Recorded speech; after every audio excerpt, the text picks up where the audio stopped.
Nous écoutons d'abord notre générique.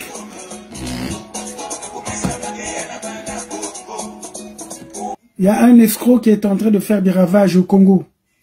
Soi-disant, c'est un Camerounais. Il faut que les Congolais le sachent parce que c'est important. On m'a envoyé ce message. Un certain gars qui se fait passer pour étant Samuel Eto'o, fils. Oui. Alors, son numéro de téléphone, c'est 00 337 58 17 71 09. Allô? Oui, président, bonjour. Ben, ça a l'air d'un... Je suis en train de... Allô? Allô? Oui, vous dites?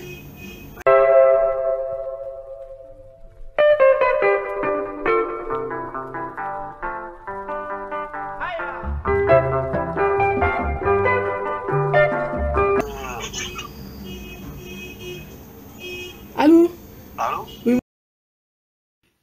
Et celui, quand il va escroquer, c'est-à-dire quand il demande à la personne de virer l'argent, c'est un certain gestionnaire qui s'appelle Mbombojo, je ne sais pas quoi là, Mbombojo.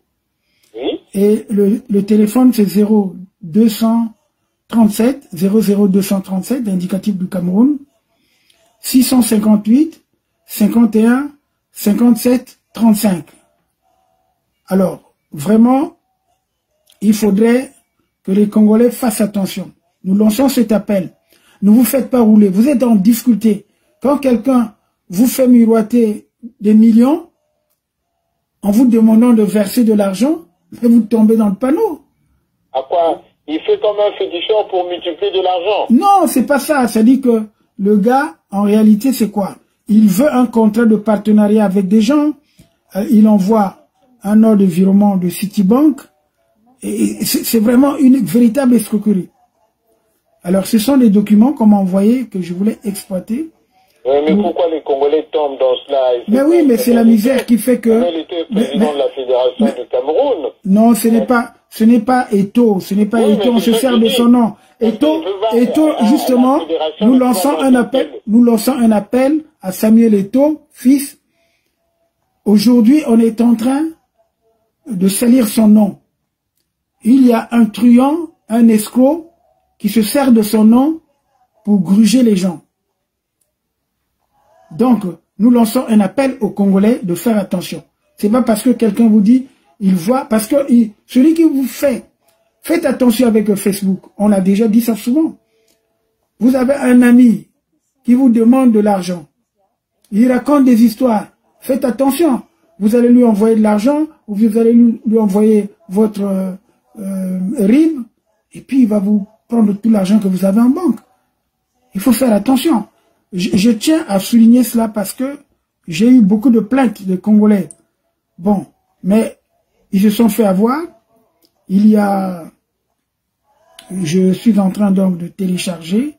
Oui, mais là, il faut informer le ministère de l'Intérieur du Cameroun.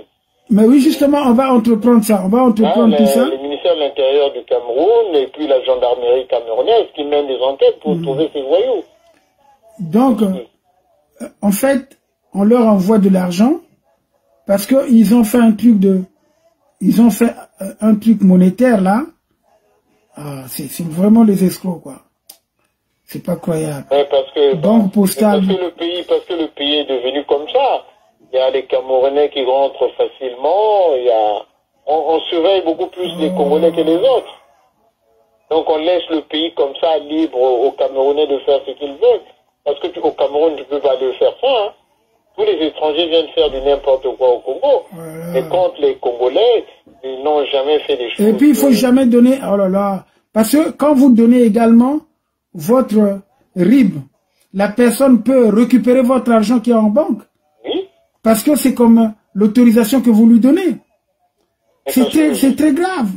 Mais sur ce plan-là, les Camerounais sont très doués. Hein. Autorisation de transfert de fonds. Ils font de l'argent. Maintenant, autorisation de transfert de fonds, on va vous prendre tout l'argent. Ah, mais c'est malheureux. Bon, c'est un peuple qui est dans la détresse, donc ils viennent mentir. Bon, voilà, faites ceci pour miroiter, parce que à l'intérieur, les gens ne peuvent pas sont dans les difficultés. Maintenant, les escrocs, ils sont là à vouloir manipuler la population. Ceux qui sont déjà dans les souffrances. Et moi, je vois souvent ces invitations, si c'est tôt dans Facebook, tu vois, où il apparaît comme ça. Mais Facebook peut facilement connaître en se connectant avec le ministère de l'Intérieur du Congo et du Cameroun, de savoir à quel moment ils sont en ligne, on peut les avoir. Hein. Bah oui, parce que c'est grave ça, c'est grave. Oui, donc ils ne peuvent pas continuer à marquer les pauvres Congolais qui sont dans la misère et puis tu prends leur argent. Mais eux aussi, ils ont vu ce qui s'est passé avec Humberto. Oui. Hein? La banque là, bon, vous venez vous déposer l'argent quelque temps après, vous retirez le double ou le triple ou sinon plus. Oui. Bon, mais c'est toujours l'escroquerie. Non, mais c'est malheureux. Bon, en tout cas, nous lançons cet appel aux Congolais de faire attention avec un certain escroc. D'ailleurs, tous les escrocs de l'Afrique de l'Ouest et de l'Afrique centrale, notamment du Cameroun, ils sont nombreux à gruger les Congolais. Donc, ne vous faites pas avoir. C'est pas parce que quelqu'un dit, non, bon, vous nous envoyez ça, on va vous virer quoi? On va vous virer quoi? Hein? Moi, je ne comprends pas pourquoi les gens ne réfléchissent pas. Quelqu'un qui va te mentir, qui va dire, bon, envoie-moi 100 000, ou envoie-moi ton RIB, envoie-moi ton relevé bancaire ou postal, et toi tu envoies, mais on va te retirer l'argent. Oui, mais les gens... oh là là, on va te retirer l'argent. Et mettre dans la pauvreté actuelle, dans la détresse du peuple qui est au Congo aujourd'hui. Tout un chacun veut s'échapper à la misère. Oui. Donc le peu qu'il y a, donc les malfrats, les sorciers, les autres, ils disent, puisque les Camerounais sont champions à fabriquer la fausse monnaie. Oui. Donc à partir de là, ils ont des gens. Parce que tout le monde veut être millionnaire ou bien chez nous. Les gens ne pensent pas qu'il faut être tout d'abord honnête pour bâtir quelque chose de bien, de légal. Oui. Donc les malhonnêtes, ils vont toujours agir dans un pays où le pays est en détresse et dans le chaos. Le président est malhonnête. Donc tous les citoyens aussi suivent ce chemin. Donc suivent ce chemin, parce que le président du Congo est malhonnête, son fils est malhonnête. Donc la malhonnêteté est au sommet de la vie, de l'État. Ce qui fait que les malhonnêtes vont toujours faire subir leur pression chez les plus pauvres. Mais bien sûr, c'est ça. Ils pensent que non, je peux m'en sortir en faisant ceci, en jouant à ce double jeu. Non, ils sont perdants. Donc il faut que ce pays se libère de cette malédiction de la famille Sassou et du PCT, parce que le PCT n'était pas un parti, hein, ils sont créés sur un malentendu, comme a dit Maître, en 72, au coup d'État d'Ange Diawara, tout était tombé, hein. Il n'y avait plus de PCT, donc Mouabi ne pouvait plus rien faire. On lui a dit, va vers une conférence nationale, convoque tous les peuples, toute la population, toute la nation. Qu'est-ce qu'il a fait? Il a convoqué certains de l'AEC, les maîtres d'État quand ils sont venus. Et Maître lui avait dit que la conférence nationale doit être sous le patronage de la nation et non du parti. Mais il a fait une conférence du parti. Le patronage du parti. C'est ça. Bon, moi je voulais donc reprendre en lançant cet appel parce que vraiment, ça me tient à cœur, l'escroquerie des Camerounais là. Alors donc, je lance cet appel aux Congolais de faire attention, ceux qui sont en train d'envoyer de l'argent au Cameroun à un certain Samuel Eto'o fils. Bah, ça a l'air d'aller. Allô? Allô? Oui, vous dites? Alors, son numéro, c'est un numéro parisien. En fait, c'est un numéro de France. 00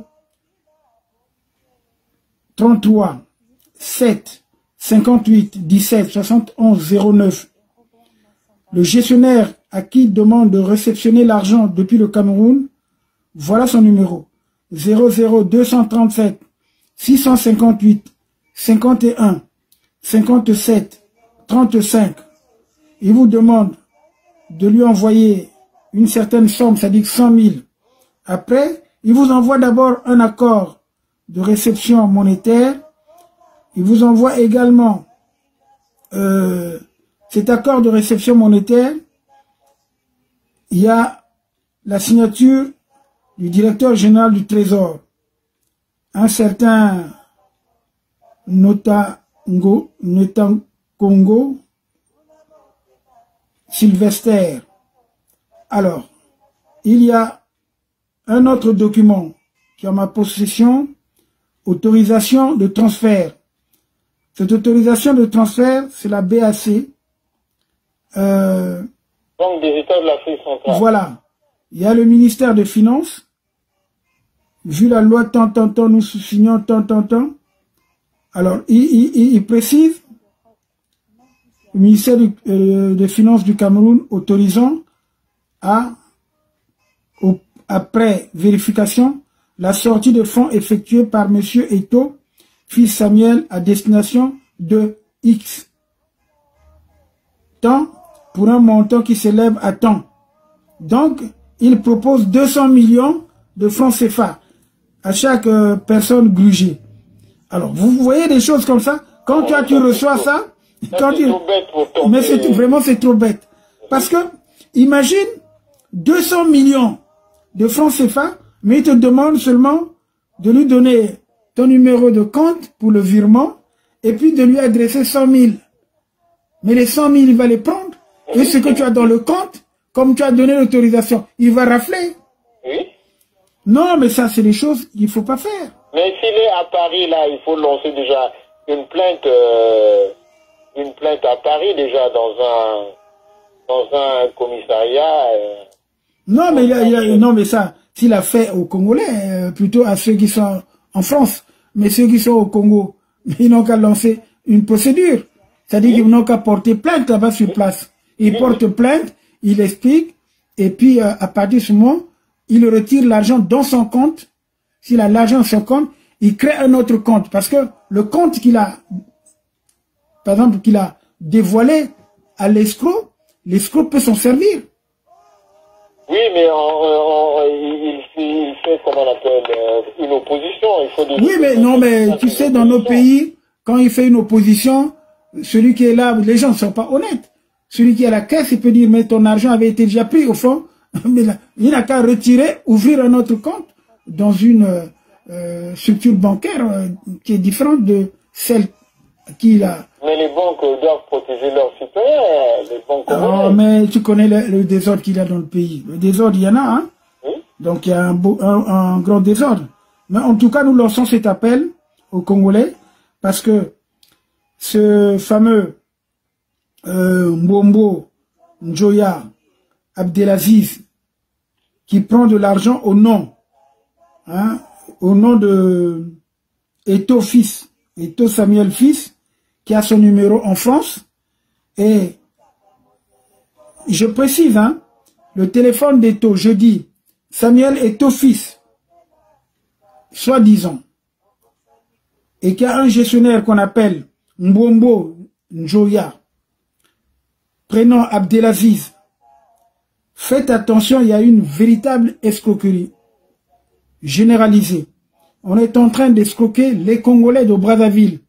Nous lançons vraiment cet appel à nos sœurs et à nos frères qui sont fragilisés déjà par les difficultés qu'ils ont dans le pays.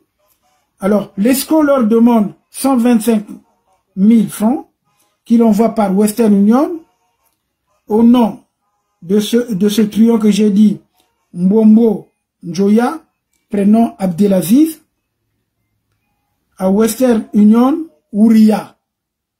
Alors, voilà, ce Mbombo, son numéro de téléphone au Cameroun, c'est 00237 658 51 37 35. Nous avons des preuves pour les Congolais qui ont été grugés à Brazzaville. Donc, faites attention, nous lançons cet appel solennel à tous les Congolais. Suivez ça, je vous en prie, vraiment, ne vous faites pas escroquer. Ne vous faites pas escroquer. Il y a un certain Samuel Eto'o fils. Moi, j'ai vu, il m'avait demandé l'amitié. Il m'avait demandé l'amitié, parce que si c'est Samuel Eto'o lui-même, Mais pourquoi il va me demander l'amitié? Oh non, mais vous faites, parce qu'il avait commencé à dire, vous faites les droits de l'homme, vraiment on veut vous aider pour prospérer. Donc, moi je suis de passage, je vais au Canada et tout. Je voulais passer, donc dites-moi où est-ce qu'on peut se voir, ou bien tout ça. Il a dit, ou bien bon, mais écoutez, je voulais vous envoyer de l'argent, mais envoyez-moi votre RIB. Alors vous comprenez? Donc faites attention, vraiment nous disons aux Congolais de faire attention. Hein? Diffusez ce que je vous dis. Il y a une véritable escroquerie des Camerounais et puis des Ouest-Africains. Oui, donc sur Facebook. À partir de Facebook, vous qui pensez que bon, il y a Facebook, la personne dit bon, il s'intéresse à toi, tu as de l'argent, bon écoute, envoie ça, moi je vais t'envoyer ceci. Mais pourquoi il va t'envoyer cette grosse somme? Tu n'as pas gagné au loto. Oui. Hein? C'est pour cela qu'on tue beaucoup d'Africains et Africaines en Arabie Saoudite. Regardez très bien cette vidéo. Une fille africaine qui se trouve à Dubaï. Elle travaille en tant qu'une chienne. Elle joue le rôle d'une chienne. À Dubaï. Elle travaille en tant qu'une chienne. Elle joue le rôle d'une chienne. On l'a mis dans une case. Elle joue le rôle d'une chienne. Chaque matin, chaque soir, le monsieur vient. Il la donne bijoux. Elle doit se comporter comme une vraie chienne. L'enfant de quelqu'un. Ces filles, on leur vend du rêve. Il y a des gens qui sont à l'extérieur. Ces personnes leur contactent en disant, viens à Koweït, viens à Dubaï, il y a du travail, il y a la vie meilleure ici. Quand tu viens, tu vas travailler, tu ne vas pas chômer, il y a du travail. Voilà ce travail-là qu'on leur donne. Quand on vous dit souvent, avant de voyager, réfléchissez. Comment ils vont respecter l'homme noir? Ils vont, bon, parce que bon, il n'y a personne, je vais aller travailler. Les femmes, non, mais soyez correct. Souffrez dans votre propre pays. Mais parce qu'on ne crée pas les conditions d'une espérance. Souffrez dans votre propre pays, parce que ce que vous faites là, c'est grave. On ne peut pas dire à un continent qui est très riche, les peuples peuvent souffrir. Il faut qu'il y ait un changement total des mentalités. Il faut qu'on booste le politique, qu'on dise non, vous ne venez pas pour vous enrichir. L'argent n'est pas pour vous, l'argent est pour la nation. Il faut une répartition de l'argent public à tout le monde. Alors, ce n'est pas des Tunisiennes qui n'étaient rien au bout d'un moment. Sassou Nguesso, d'un simple colonel en 79, il devient milliardaire. Mais alors, comment il a fait? Voilà ce qu'il fait. Oui? Alors, le gars, il fait faire un contrat. Vu c'est pas l'article temps alinéa temps portant les investissements et les partenariats sur tout l'étendue du territoire camerounais.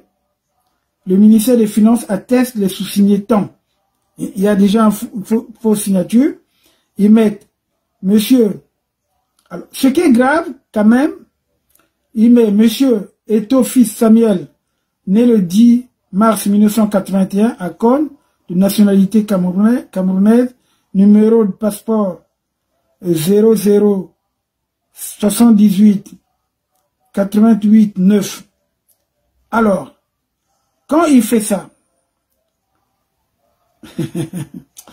oh, c'est pas croyable.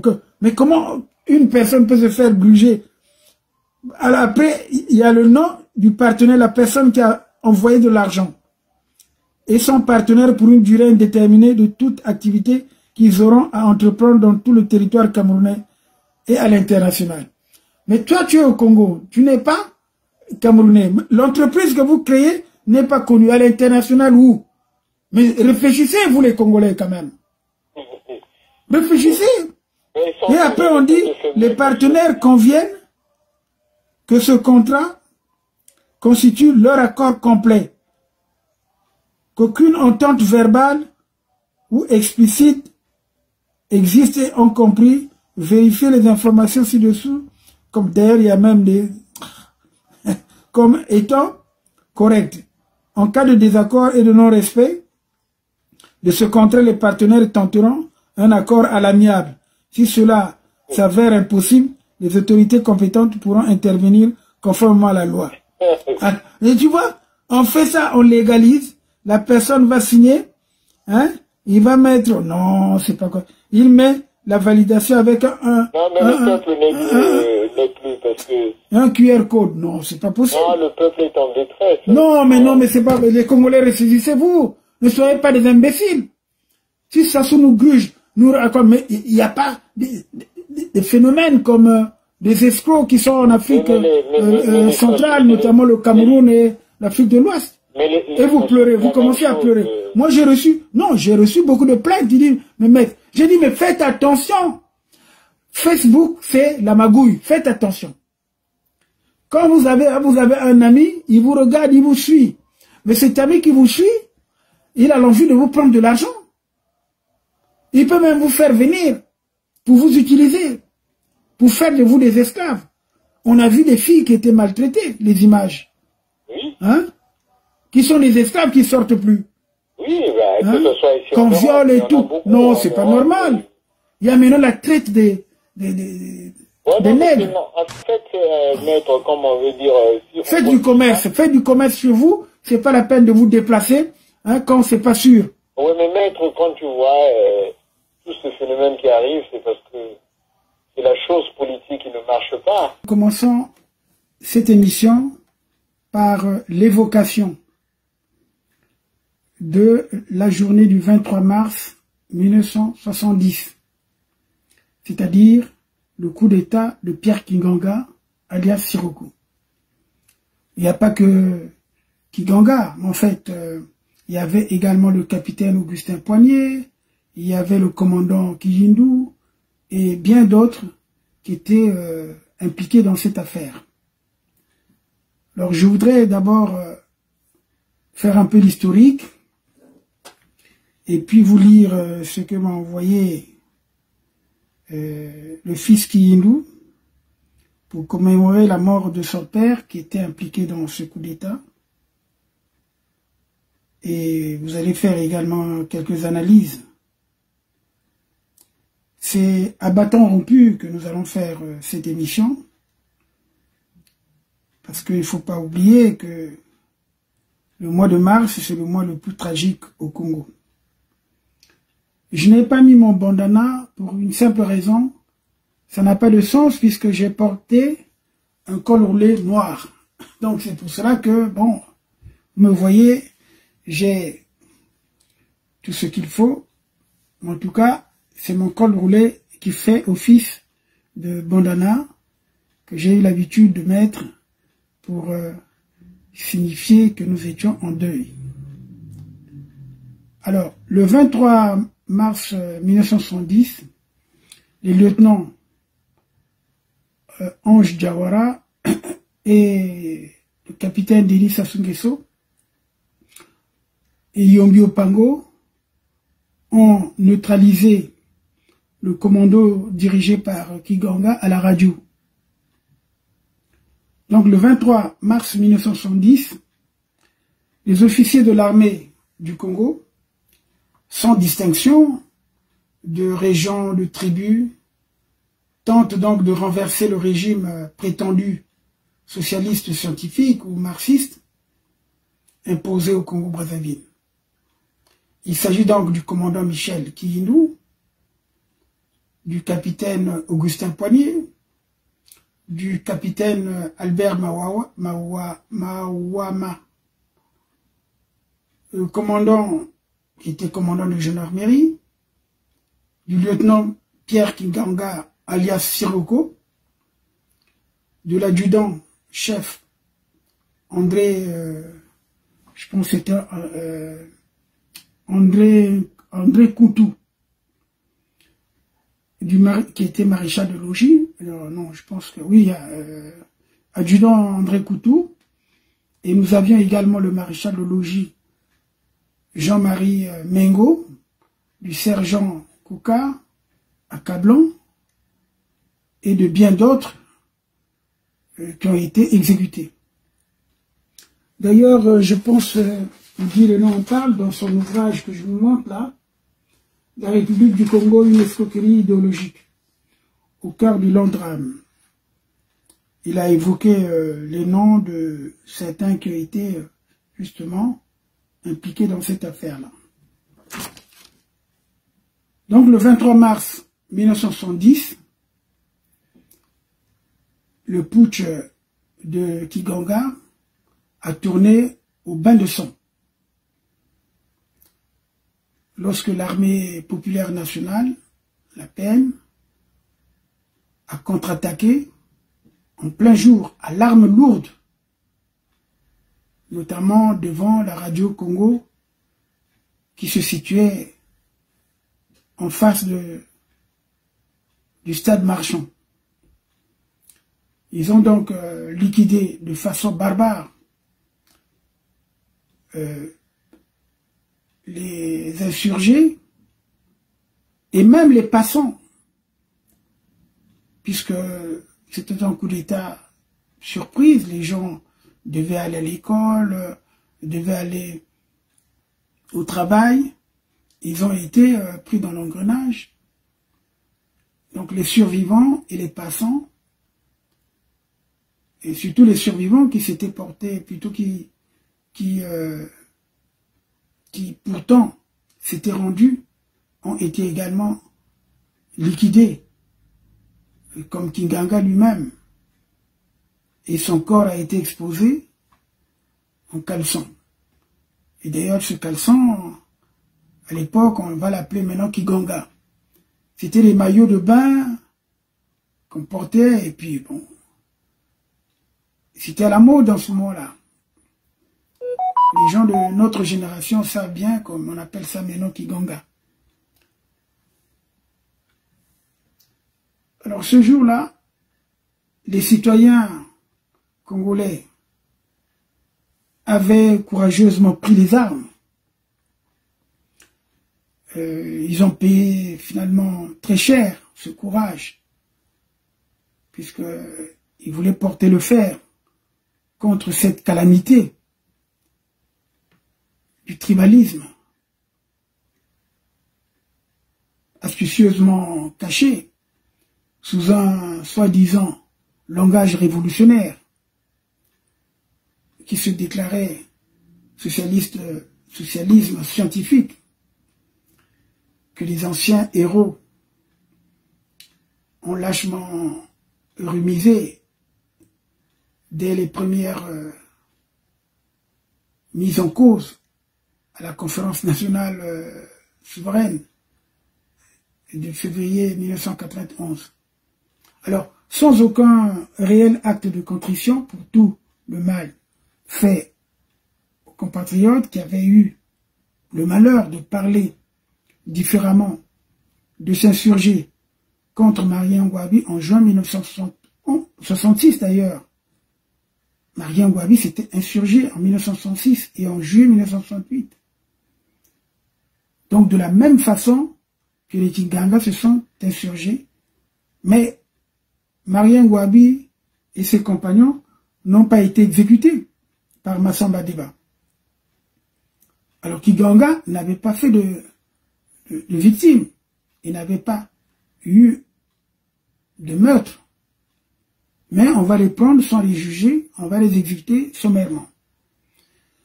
C'est ici l'occasion d'ailleurs pour nous de saluer leur mémoire, parce qu'on ne peut pas les oublier.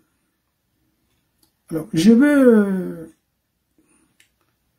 revenir sur ce que m'a adressé Kiyindou à propos de cet événement. Mais je voulais d'abord parler du commandant Michel Kiyindou, justement, un des cerveaux du coup d'État. C'est un natif de Bas-Congo. Le commandant Kiyindou, l'un des brillants militaires de notre armée, notre jeune armée à l'époque, après l'indépendance. Le commandant Kiyindou, donc, comme je le dis, il est né aussi le mois de mars, donc le 13 mars 1936. Il aurait aujourd'hui 86 ans. Militaire de carrière, il est sorti de l'école militaire Général Leclerc. Il va poursuivre ses études militaires en France, à Fréjus et à Paris. Puis il va intégrer en janvier, et qui va intégrer donc, il sera intégré au Congo donc en janvier 1962, dans le premier bataillon congolais, parce que comme l'avait dit Bouzabakani, le Congo n'avait qu'un seul bataillon. Après, on avait créé un deuxième bataillon, et après, un troisième bataillon qui va s'installer à Pointe-Noire. Donc, le président Fulbert Yulu le nomme en septembre 1962 comme sous-lieutenant, ensuite lieutenant en janvier, et enfin capitaine en septembre 1963. En janvier 1965, il devient le premier intendant militaire congolais des forces armées congolaises. Et en septembre 1968, il est nommé commandant. Il sera donc assassiné, lui, dans la nuit du 1er au 2 avril 1970, parce que le 23 mars, il s'était enfui. Alors, je vais essayer de retrouver ce que m'a fait parvenir son fils pour évocation. S'il me suit, il peut également intervenir en direct. Pour ceux qui nous suivent, ils peuvent également intervenir parce que c'est l'occasion où il faut apporter un témoignage. Nous faisons la reconstitution de notre propre histoire qui a été falsifiée par ceux que vous connaissez, qui se sont accaparés du pays, qui en ont fait leur propriété. Mais le moment viendra parce qu'il n'est plus loin.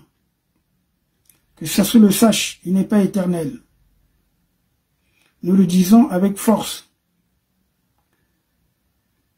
Hier, j'ai eu une grande émotion par rapport à l'émission que nous avons diffusée avec Hervé Zebrowski à propos de la mort du cardinal. Alors, on va aérer notre émission par les esprits des vieux morceaux, d'ailleurs, qui vont vous rappeler cette période-là, la période trouble de notre pays. Ce serait intéressant qu'on évoque ça. Parce que ce sont des vieilles vies.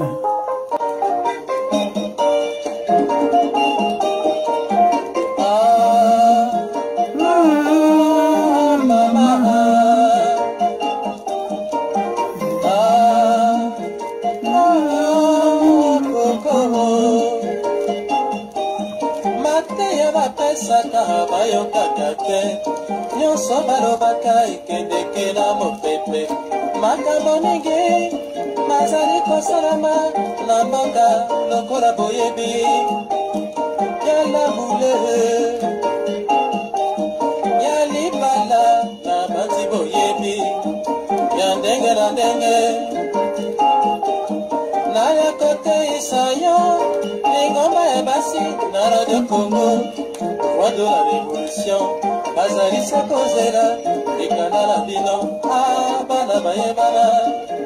Nous sommes en train d'attendre vos appels. Là, à l'époque, on attendait les lettres. Les esprits de Cosmos Montoiré et Alphonse.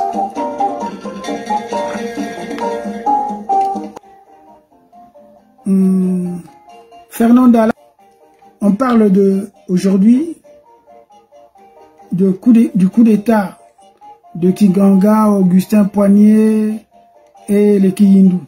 Oui. Le coup d'État du 23 mars 70. Alors, si tu as des choses à dire, notamment ce que Moudi Renaud nous parlait toujours, puisque lui il a vécu cette situation. Alors, je te donne la parole, donc tu peux t'exprimer. Et moi, en fait, tout d'abord, je voulais rendre hommage à ce grand officier qui était Siroko, Pierre Kiganga,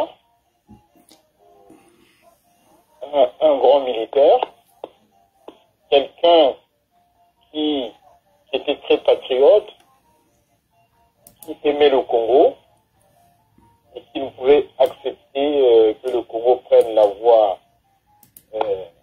qu'il venait de prendre en 1968, quoi. Lancer une nouvelle révolution. Il a toujours combattu, il n'a pas voulu. Et je voulais vraiment rendre hommage à cet homme, Pierre Kidanga, qui aimait son métier de militaire. Pour lui, l'armée était une grande muette. Il ne pouvait pas intervenir en politique. Son rôle, c'est d'être dans les casernes, d'exercer le métier de militaire jusqu'à la fin, jusqu'à la retraite. Donc, d'accompagner, d'assurer l'ordre extérieur du Congo, quoi, protéger le Congo. Donc, je rends hommage à cet homme qui était humble, qui aimait son métier, qui était bien formé. Cet homme, aujourd'hui, a eu aussi raison pour dire que l'armée ne pouvait pas faire la politique. L'armée devait être en dehors de la politique. Et nous voyons les conséquences de l'armée au pouvoir chez nous. C'est-à-dire que l'armée a tout détruit. C'est ça. Ce que je veux dire également, je regrette que à la conférence nationale, on les a complètement ignorés. Alors que Augustin Poignet était là pourtant à la conférence, parce qu'on peut dire que c'est le seul survivant, parce que lui s'était enfoui. Il s'était enfoui par Kinshasa. Oui, nous, quand on était jeunes, voilà. On avait déjà fait allusion à ça. Je pense qu'il y a même une vidéo, du vidéo FRTDH, on n'a pas besoin de reprendre tout ça. C'est pour ça qu'on veut la participation d'autres citoyens, d'autres Congolais qui ont connu ou qui ont vécu cette période pour qu'ils en parlent ici aujourd'hui, parce qu'il faut reconstituer quand même les faits. Ce qui s'est passé dans notre pays, étant donné qu'il y a beaucoup de désinformation. Et cette jeune génération, c'est tous ceux qui ont aujourd'hui moins de 50 ans, ils ne savent rien. Ils savent rien de ce qui s'est passé. Et même à la conférence nationale, on aurait pu évoquer ça, faire un livre de tous les témoignages pour refaire notre histoire sérieusement. Malheureusement, on va toujours dans la médiocrité. Et comme ce qui s'est passé à la conférence a été plus ou moins balayé, et c'est dommage que les jeunes d'aujourd'hui ne connaissent pas qu'il y a eu des héros pour notre pays. Ce sont des héros. Vous voyez, ces derniers temps, dans les vidéos de FRTDH, j'ai demandé à ce que chaque publication, qu'on mette des figures nationales qui retracent un peu l'histoire de notre pays. Je te laisse continuer, Ferdon.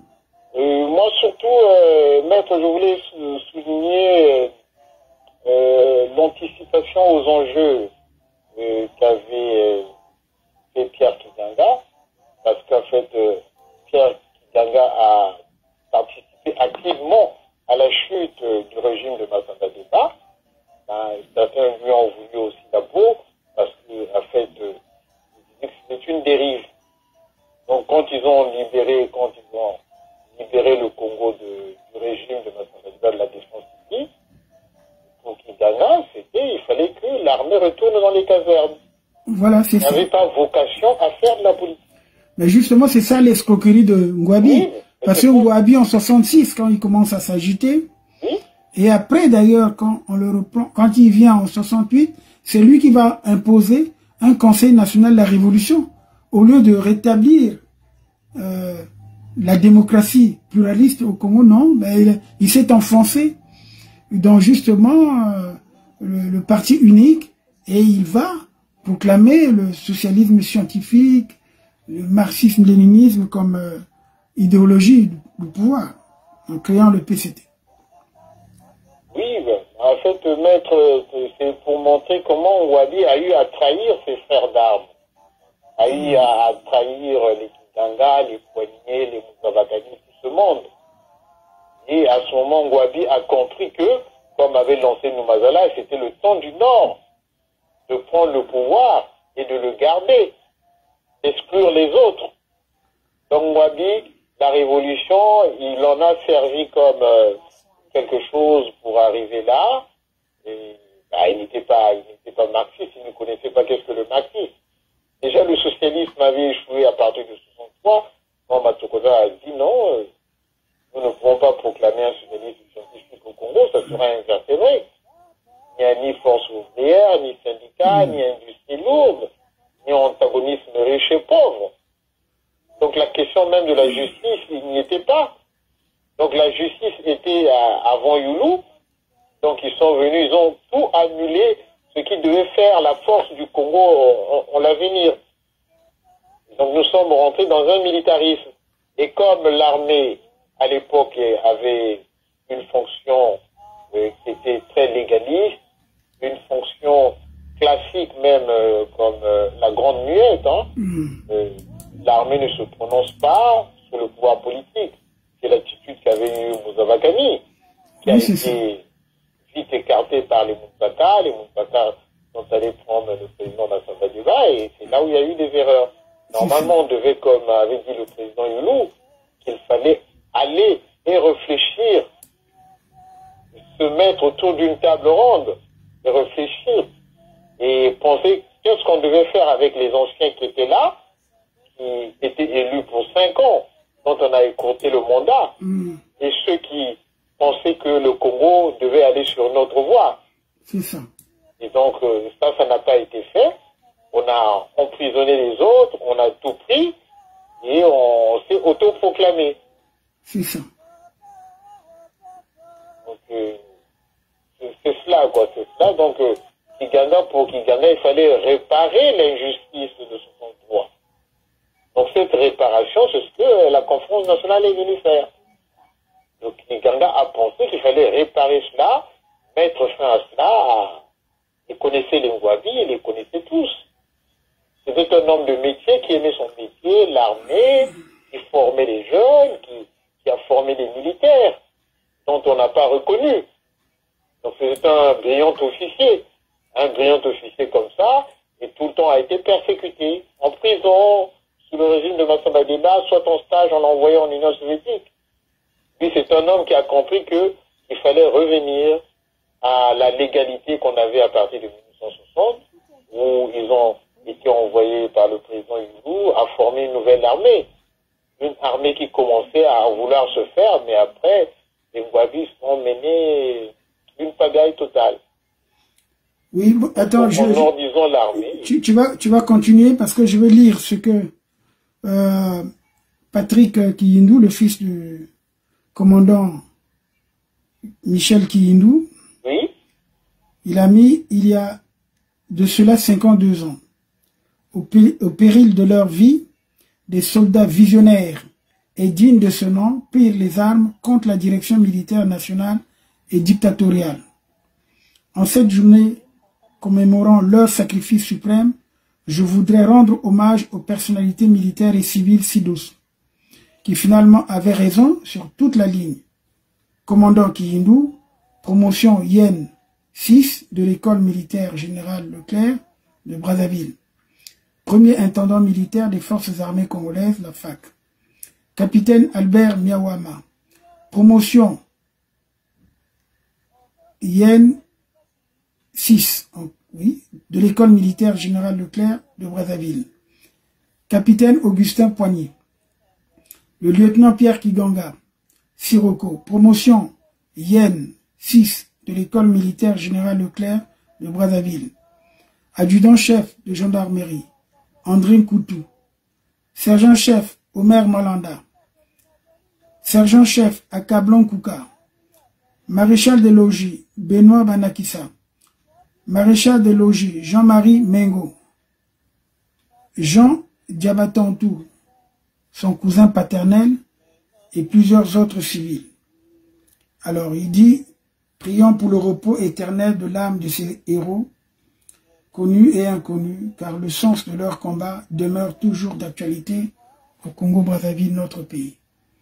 Voilà, je vous ai lu ce que vient de m'adresser Patrick Kiyindou, le fils du commandant Michel Kiyindou, qui a été assassiné dans la nuit du 2 au 3 avril 1970. Tu peux continuer. Oui, en fait, ils lancent, c'est vrai, une grande vision, parce que chez nous, eux, ils savaient, les Kiganga, ils connaissaient ses amis, hein. Il a connu les Ngwabi, que Ngwabi n'était pas capable de diriger le Congo. Il a dit lui-même, il a dit que je ne suis pas capable d'être président du Congo. En fait, comme Noumazala avait lancé en 1966 que le Nord devait prendre le pouvoir, mais sur le plan militaire, parce qu'ils étaient minoritaires. Pour eux, c'était la seule façon de prendre le pouvoir, c'était par les armes. Et à partir de là, comme disait Maître, ils ont compris qu'il fallait créer, comment on appelle, le centralisme démocratique. Une minorité qui dirige la majorité. Donc à partir, ils se sont servis du marxisme-léninisme pour, comment on appelle, battre les autres, la nation. Donc à ce moment-là, nous on a vu comment Wabi a été applaudi à Bakongo, en tant que Moïse, le premier meeting de cette fameuse libération du Congo, c'est fait à Bakongo. Oui, mais là, il y avait cinéma Rio. Oui, mais il avait fait ce meeting parce qu'il avait, dans la délégation, il y avait le commandant Mouzabakani. Oui. Donc, parce que quand on va libérer, justement, après le coup, on libère les Mouzabakani, et ils font une tournée, je me rappelle bien, on était des... Parce que ça se passe en 68 quand ils vont faire le tour de la ville. Hein? Ils vont faire le tour de la ville, et à un moment donné, d'ailleurs, ils vont s'arrêter. Parce qu'ils n'iront pas loin, parce que les gens disaient que on risque de tirer dessus. Et après... Oui, parce que paraît-il qu'il y a des gens, parce qu'ils voulaient passer par Guinemer. Hein. Oui, Guinemer, oui, c'est ça. Oui, donc là-bas, comment on appelle, à la commune de Bakongo, certains de la défense civile y étaient. Devaient tirer sur eux. C'est pour ça qu'ils ont dit non, stop, ils sont passés par Macédo. Voilà, c'est ça. Par Macédo pour arriver à, comment on appelle, au cinéma Rio, où il y avait la tribune, on les a vus tous avec Alfred Raoul, tout ce monde, avec les Kitanga. Donc, tenir le premier meeting.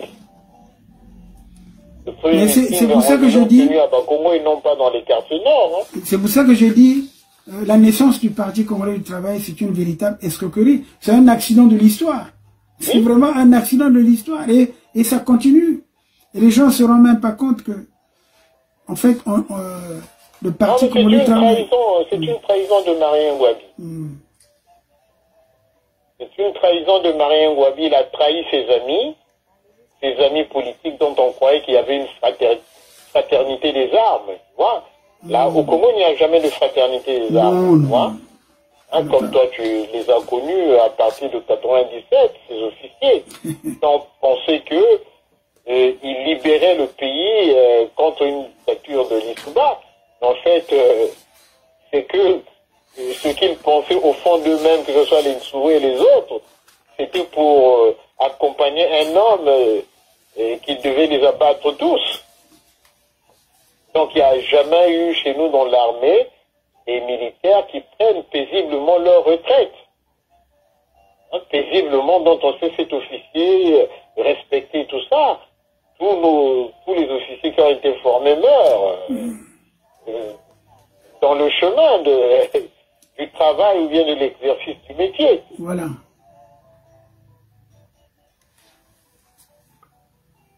Ouais, donc j'ai vu dans l'ouvrage plutôt de Maître Moudi Leno Masengo, à la page 120, oui. Il dit ceci. On prétend au Congo que Kiganga, Nyawama, Ikoko, Diawara, Kiyindu, Oluka, Ntala sont morts pour les causes diamétralement opposées. Mais la mémoire des peuples les associera toujours dans la même piété. Car tous sont morts en citoyens, abattus comme des chiens. Un citoyen qui choisit d'accomplir ce qui lui paraît à un moment donné comme son devoir national est honorable et mérite respect. Un pays de citoyens n'est pas un pâturage grégaire où chacun doit trotter, brouter, bêler, s'endormir selon la même routine. Kinganga et ses compagnons, Nyawama et ses compagnons, Diawara, Ikoko, Luka, Bakekolo et leurs compagnons, Ntala, Bindika et leurs compagnons, Itsu, Bukaka, Franklin, tous morts, abattus comme des chiens. On doit que leur nom figure un jour sur une grande colonne que l'on dédiera dans notre pays aux droits de l'homme et du citoyen, afin qu'aucun autre citoyen, plus jamais, ne meure comme eux. Voilà, c'est une bonne épitaphe. En tout cas, ça c'est très bien, c'est ce que je reprends toujours. C'est à la page 120 de l'escroquerie idéologique. Voilà. Oui, parce qu'en même temps, je suis en train de... Comment? Un véritable problème dans notre pays, c'est le problème de cette armée. L'armée qui n'a pas, à partir de 1963, qui a été mise d'abord en réserve, à côté, parce que c'est pas une armée qui avait applaudi la révolution. C'est une armée qui croyait que ce qui s'est passé en 63, dont il était spectateur, dont elle était spectatrice, ça devait se passer autrement. On pouvait penser qu'il devait y arriver à une table ronde, à des discussions paisibles. C'est ça. Et ceux qui sont venus, ils voulaient créer une révolution bolchevique, dont on n'avait pas les conditions pour qu'il y ait une révolution bolchevique. Parce qu'on venait d'être... nous avons eu à peine l'indépendance au bout de 3 ans. Un gouvernement au bout de 3 ans, il nous a fait un maximum. Un maximum en 3 ans, en créant tout ce qu'il a créé. La radio, la télé, tout un grand chose. Et puis le plan de modernisation du Congo que Massamadeva a appliqué petitement. Voilà. Donc, la révolution n'avait pas réfléchi. Qu'est-ce qu'ils devaient faire demain? Donc, ils sont arrivés avec la contradiction de Matsumoto qui a dit non, on ne peut pas lancer une révolution au Congo. Et ceux-là, les Numazala et les Nisuba et les autres, et les Ndalagra et les Matsika et les autres, n'avaient pas les moyens de lui répondre intellectuellement. Donc, ils ont commencé à assassiner des gens. Donc, les premiers assassinats, après, il y a eu aussi le cardinal Émile Biaïda qui avait été arrêté, dont on a accusé de complot. En 65, justement, en 1965. En 1965, quand on arrête le cardinal Émile Biaïda, soupçonné, bon, en fait, parce que les martyrs, ça c'est à l'époque du débat. C'est pour ça que je parle du martyr que le cardinal a subi depuis 65. Il a failli mourir déjà entre février et mars 65.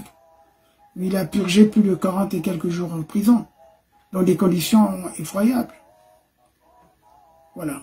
Oui, et puis on n'oublie pas aussi l'assassinat du capitaine Bikoumou.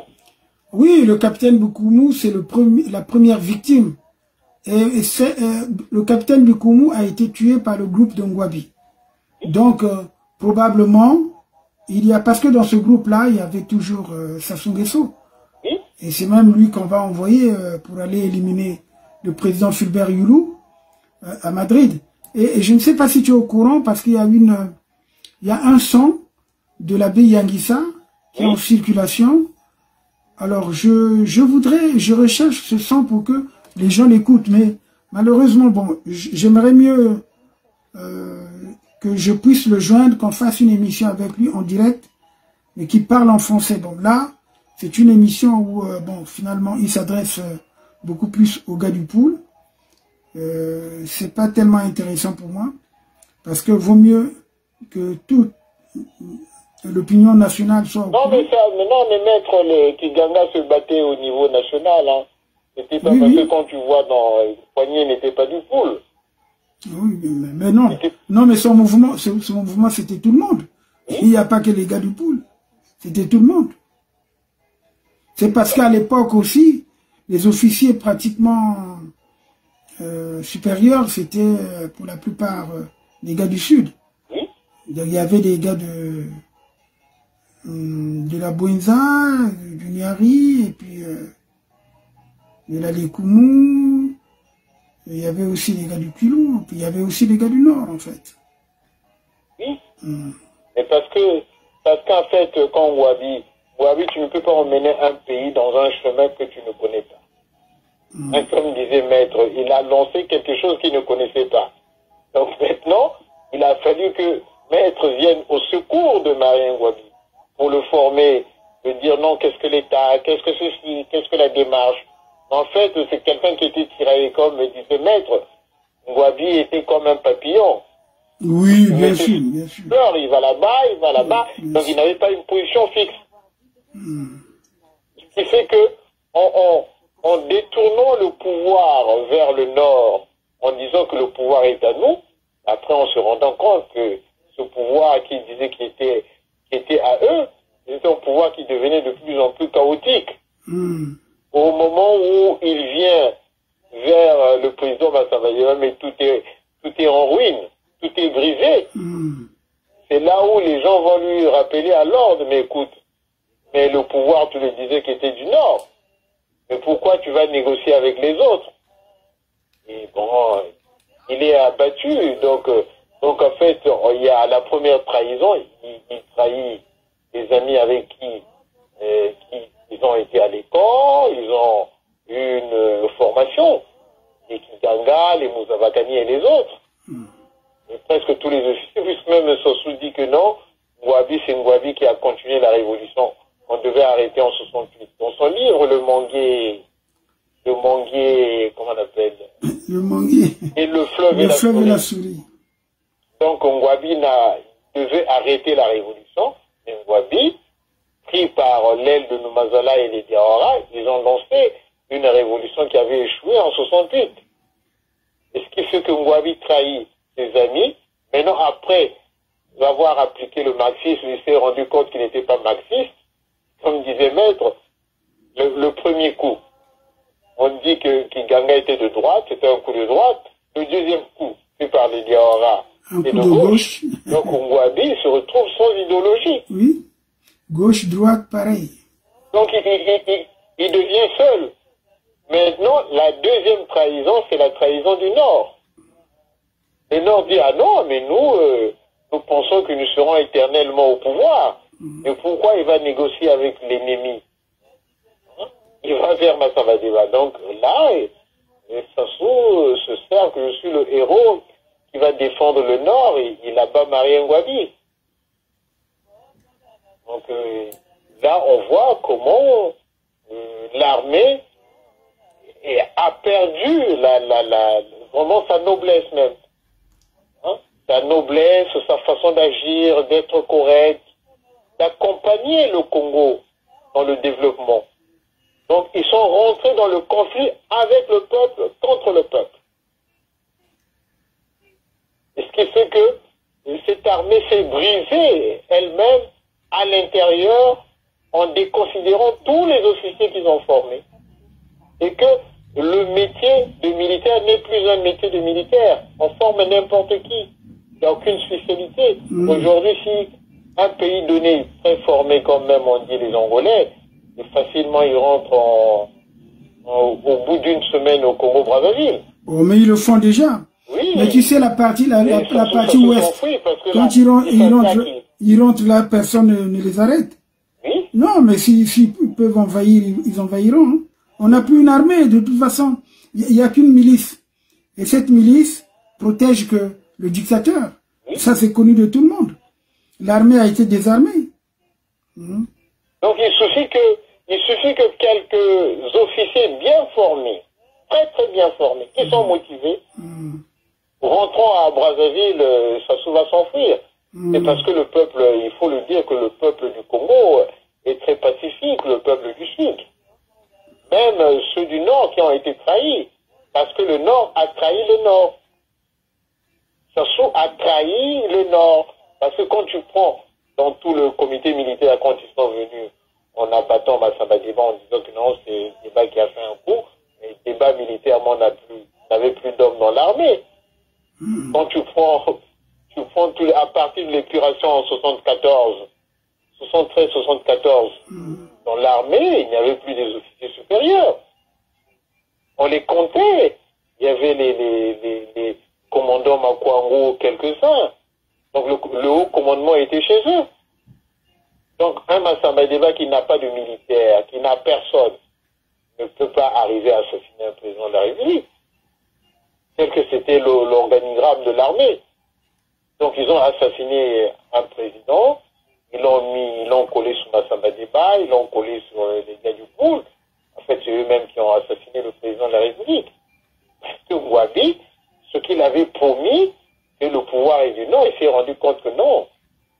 L'armée ne peut pas gouverner, l'armée est incompétente. Et que nous sommes dans aucune voie. On ne savait pas où aller, comme disait Maître. Toutes les décisions qu'il prenait au bureau politique, c'était de l'enfantillage. Hein, quand il venait au gouvernement, Maître, il disait, mais ça c'est quoi? Bon, à chaque fois quand il s'opposait à cela, et la clique des Diarra disait, non, Maître nous empêche de réaliser la révolution. Il disait, non, on ne peut pas réaliser une révolution parce qu'il n'y en a pas. Il n'y en a pas, puisque vous n'avez défini même la politique économique. Elle était mal définie. On ne pouvait pas faire une politique avec des entreprises qui sont mal gérées. Donc les gens sont là à prendre des sous. En fait, ils sont venus pour s'enrichir. Donc ils sont venus pour, paraît-il, qu'ils étaient en retard militairement, économiquement, dans tous les domaines. Donc ils sont venus pour se renflouer dans le pouvoir, en fait, depuis lors. Hein? C'est pour ça qu'il faudrait qu'on revienne, chaque fois il faut qu'on insiste, qu'on reparle justement de la possibilité de faire du Congo une fédération. C'est très important, il faut inculquer ça à cette jeune génération pour que cette génération, demain, ne soit pas des esclaves de ces voleurs. Regardez comment il y a des dérapages au niveau de la société congolaise. Ce qu'on voit, il y a plus d'éthique. Hein? Les jeunes sont perdus. Le mérite se fait, avant, le mérite se faisait sur autre chose. Mais maintenant, le mérite, c'est sur les cuisses. Hein? C'est sur les cuisses, parce que après tout, moi j'ai appris une histoire des gens, il paraîtrait qui, soi-disant les combattants de Paris, qui sont allés à Brazzaville chercher à, dirais-je, à se présenter aux élections législatives. Ils ont voulu voir Kiki ou le PCT, mais on leur a dit, on leur a imposé une condition. Et si c'est les gens corrects, ils ne peuvent pas accepter. Tu vois? Se faire sodomiser ou exiger à ceux qui rentrent au parti congolais des trouillards ou des troubadours ou des cancres et tout. Hein? Parti des cancres tribalistes. Oui. Et parce que, Maître, tu sais ce que Kiganga avait raison, que l'armée, ils avaient un métier, ils devaient se contenter au métier qu'ils avaient, ils devaient anoblir l'armée, donner à l'armée une qualité, vraiment une qualité dont on sait que c'est une armée de respect. Voilà, la construction, des camps militaires, bon, des églises, ouais, l'aumônier, il nous reste... tout est ordonné, voilà. Et puis une armée aussi qui produit. Dans un pays où 1% de la terre congolaise est exploitée. Donc c'est un pays où on pouvait voir des militaires avec des fermes pour produire. Au lieu de rester là à aller filer le peuple, à aller tirer, aller dans le pool, aller provoquer des guerres. En même temps, c'est une armée dépendante qui ne peut pas, qui ne sait pas comment manger. Donc qui mange des sardines, qui ne peut pas produire. Donc un militaire congolais aujourd'hui, il sort de l'armée, s'il n'a plus à manger, il devient un délinquant. Comme on a vu, donc on n'a pas formé sur le plan moral, sur le plan du métier, les véritables militaires. Ils se sentent patriotes, qui disent non, on ne vient pas travailler pour un homme, on vient travailler pour les institutions, pour la République. Donc pour la République, pour fonder un esprit efficace, comme étaient les Kiganga. Les Kiganga croyaient dans le métier du militaire. Ils croyaient dans le Congo. Ils se disaient que non, la politique. On ne peut pas suivre 2 lièvres à la fois. C'est ça. Aujourd'hui, ils suivent ces militaires plusieurs lièvres à la fois. Ils sont devenus milliardaires en ne produisant rien, en volant l'argent de l'État. Ça, c'est un petit problème. Il suffit seulement que ce pouvoir-là attend pour retrouver la sérénité, la prospérité. Il faut que les gens comprennent ça. Rien n'est immuable, rien n'est éternel. Non, je le dis en connaissance de cause. Parce qu'aujourd'hui, bon, les gens pensent que c'est en utilisant des méthodes barbares qu'ils vont conserver éternellement le pouvoir. Non. Je ne pense pas. Cette jeune génération qui souffre aujourd'hui, demain va se rebeller, va sortir dans la rue. Oui, parce que il faut voir, là, il y a eu les qualités que Kitanga avait, ils étaient humbles. Il y avait une qualité d'humilité. Il était humble. Et il connaissait son métier, il pouvait l'exercer. Il connaissait le rôle de l'armée, qu'est-ce que l'armée, et comment l'armée pouvait contribuer au développement économique du pays. Accompagner le pays à devenir un pays qu'on appelle développé, un pays qui sort de sous-développement. Donc les Kigana étaient là, des garants qui disaient que non, nous ne pouvons pas franchir l'autre frontière de la politique. Nous restons apolitiques. Nous gardons l'esprit de l'armée apolitique, qui ne tire pas contre le peuple, qui ne se met pas une faction, parce que là, c'est une faction du Nord contre le Sud. Et maintenant, c'est une faction qui devient d'Oyo contre tout le Nord. Non, mais non, cette faction, effectivement, cette faction a un plan de liquidation du Sud. C'est tout, c'est tout. C'est pour ça que j'insiste toujours pour parler de la fédération. Parce que ce plan de liquidation va suivre, étant donné que toutes les terres du Sud ont été répertoriées pour les céder aux étrangers. C'est comme si les Congolais ne pouvaient pas travailler. Mais c'est ceux qui sont paresseux. Tu comprends? Non, non, mais on n'est pas paresseux. Non, on n'est pas paresseux. Non, je dis non, je parle du pouvoir. Oui. Là, j'ai vu un livre paru chez Mawawa, de Nini Lukeni, le roi forgeron. Oui. Tu vois, le roi, c'est un travailleur, c'est quelqu'un qui connaît travailler, qui sait qu'est-ce que là-haut, qu'est-ce que ceci. Ah oui, il favorise. Mais un roi donne l'exemple. Hein? On ne peut pas être chef si on ne connaît pas faire ce que tu imposes aux autres. Hein? C'est pas pour rien qu'à l'époque, même les chefs étaient les chefs des armées. Pourquoi on l'appelait les chefs des armées? C'est le chef lui-même qui prenait la tête du peloton ou de la troupe. Oui, mais qui allait au combat. Bah, bien sûr, mais c'est ça. Mais aujourd'hui, Sassou n'a jamais été sur le terrain, que ce soit même sur le plan agricole. Quand il dit, oui, les ministres, voilà, ils donnent des moyens, ils ne contrôlent pas. Le vrai scandale, ce sont les 6 000 milliards qu'on a dépensés pour la municipalisation. 6 000 milliards. Mais on n'a rien vu. Les voies sont cabossées. Il n'y a ni eau, ni électricité. Il n'y a ni suffisance alimentaire. C'est pas normal. Un petit pays comme le nôtre. Nous apaisantir sur l'armée, telle que les Kitanga l'ont pensé. Hein? Les Kitanga ont pensé qu'on devait être un militaire, aimer son métier, être loyal, être un bon officier, être un bon soldat, et accompagner le pays pour se développer, et assurer la sécurité extérieure du pays. N'intervenir que à l'intérieur, c'est quand il y a une menace qui veut dissoudre la nation congolaise. Et ça sont les conditions que devait remplir l'armée. Et puis ce n'est pas la notion de force, c'est pas une notion qui doit détruire la nation ou bien les hommes. L'armée ne peut qu'utiliser cette force pour accompagner les lois nobles et louables qui doivent élever les Congolais. Et pas devenir dans un cadre arbitraire, détruire, quand tu vois le cas, on a vu ces cas de Tsuru, où toute une armée intervient dans un camp militaire, en mitraillant et tout ça, donc toute la ville, on entend les armes. Donc c'est une désorganisation même de ce qu'on est comme homme, comme humain.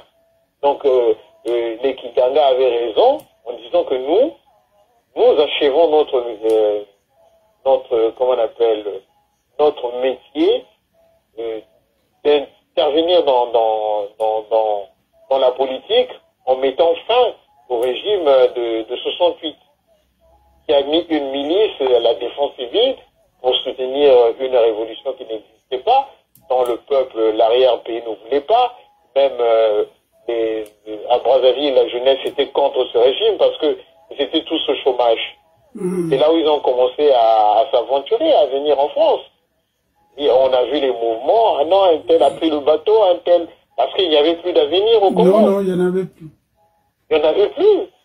Donc, soit ce qu'on te proposait d'aller dans la défense civile pour aller contre tes parents. Tu viens persécuter les autres et tout.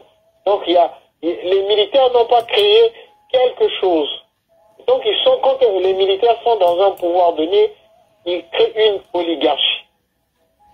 Donc, les oligarques, hein, donc on voit, c'est une oligarchie qui vient, qui s'appuie au nombre des généraux et des généraux, qui coûtent cher au pays, qui sont là, qui ne font rien. Il n'y a même plus depuis... Bon, il nous reste au moins une dizaine de minutes. Alors, je te laisse terminer, tu as 3 minutes, parce que bon, il n'y a pas d'intervenant. De toute façon, nous avons fait l'évocation des événements des massacres du 23 mars 1970.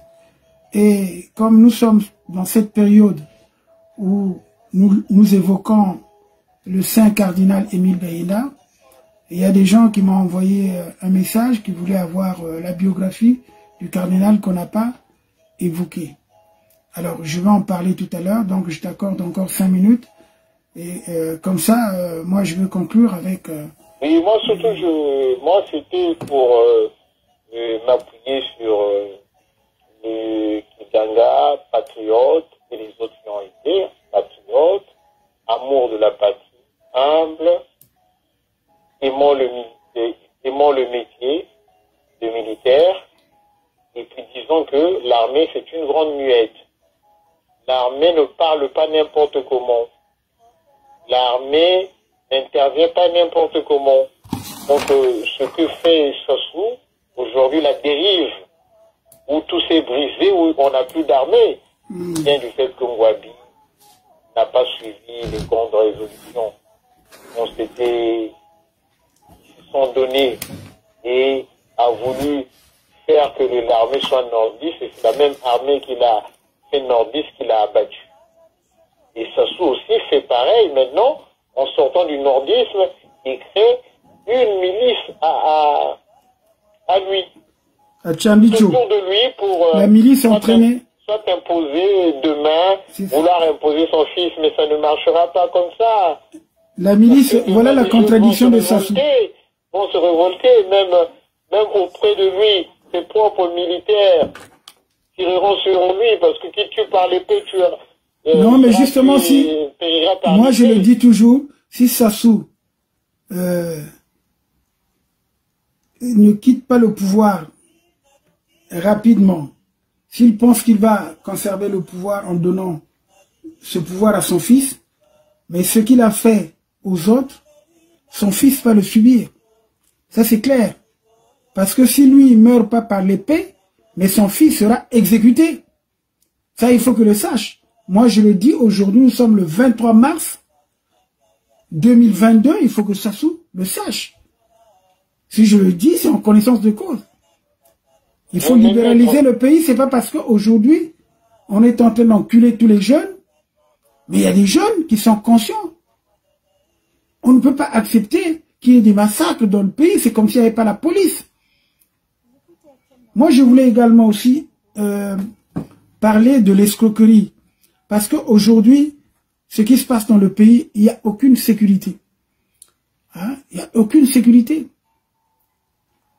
les gens se terrent chez eux, et non seulement ils souffrent, mais il y a des voyous qui viennent justement les massacrer. Oui, les fameux bébés noirs. Non, c'est pas normal. C'est la même période qu'ils ont de l'anarchie quand ils avaient envoyé dans le pôle les Ondimba.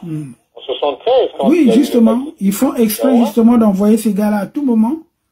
Parce qu'ils ont besoin du sang, ils ont besoin d'intimider les gens. Ils ont besoin, en fait... c'est un pouvoir de terreur. C'est ça aussi le terrorisme d'État. Hein? Un pouvoir qui n'est pas légitime. Moi, c'est ce que je voulais dire. De mettre, c'est... En fait, Sassou, la peur de Sassou, c'est quoi? C'est parce qu'il n'a rien créé dans le Congo. C'est pour ça qu'il dit, bon, si je pars, tout sera remis en cause, mais tout sera toujours remis en cause. Parce que il a humilié tous ses amis. Regarde tous les amis du PCC. Je crois que quelqu'un qui vraiment gouverne bien, il ne peut pas laisser le pouvoir au parti, que ce parti continue, qu'il cherche un chef. Et pourquoi il a imposé son fils? C'est parce qu'il sait que le bilan est catastrophique. Parce que celui qui viendra, il mettra en cause tout ce que ça soit fait. Il dira non, voilà, c'est un mauvais. Il le sait, c'est pour ça que il est tourmenté pour l'après Sassou, pour son nom. C'est une république, il faut qu'il sache c'est une république. C'est pas une royauté. Même dans la royauté, afin que le peuple connaisse la royauté, il faut que le roi ait eu des qualités pour que le peuple accepte l'héritage. Mais si le roi n'a pas de qualité, hein, ça n'est un roi qui vient exceptionnellement, comment on appelle, sauver le pays, mais lui, il n'a pas sauvé le pays. Il a détruit le pays. Pourquoi veut-il laisser? Mais vraiment, c'est une maladie, hein. Il est tout à fait malade, hein, de faire ce qu'il est en train de faire, c'est la maladie. Et donc, on ne peut pas comprendre, c'est une république, le pouvoir est chose publique. Ce n'est pas lui qui a eu l'indépendance.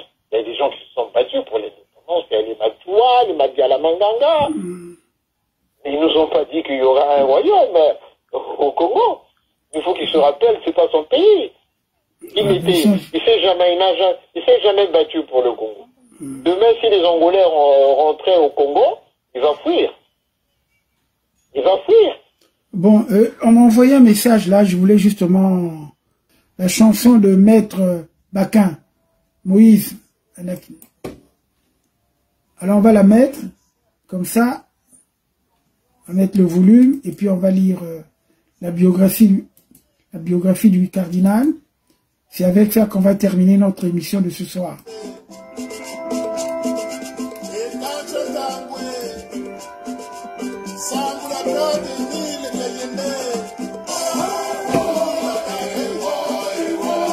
Bon, je ne sais pas si c'est trop fort, mais en tout cas, j'aimerais me terminer par la biographie du cardinal Émile Béina. En fait, c'est un texte qui a été écrit par sœur Brigitte Yengo, qui présente le cardinal Émile Béina, parce que c'est elle aussi qui est chargée justement de cette cause de béatification et canonisation.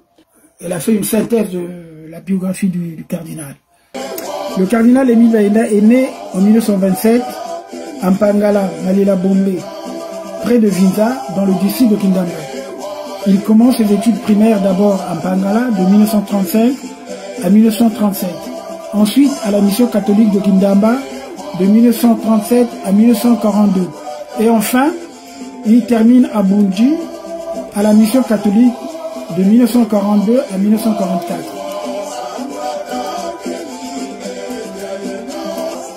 Bon, se sentant appelé à la prêtrise, il entre au séminaire Saint-Paul de Mbamou pour ses études secondaires de 1944 à 1950. Puis le grand séminaire Liberman de Brazzaville, d'ailleurs actuel moyen séminaire Saint-Jean, pour ses études de philosophie et de théologie de 1950 à 1958. Ensuite, le 26 octobre 1958, il est ordonné prêtre par son Excellence, Monseigneur Michel Bernard. Son premier poste est la paroisse Sainte-Marie de Wenze, où il est nommé vicaire en août 1959.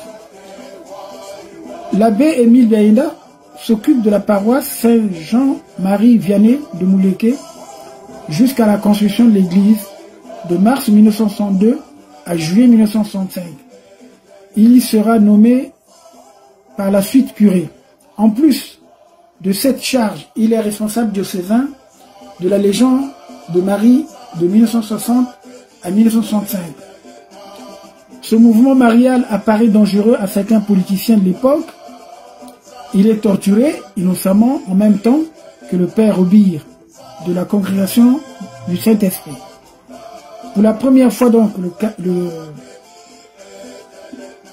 Émile Biayenda subit dans sa chair le contre-coup des luttes politiques auxquelles il est totalement étranger. Il portera durement pendant plusieurs années les marques de torture de la prison du système marxiste-léniniste sous Massamba Deba et Lussuba. En octobre 1965, l'abbé Émile Biayenda est envoyé aux études pour compléter sa formation.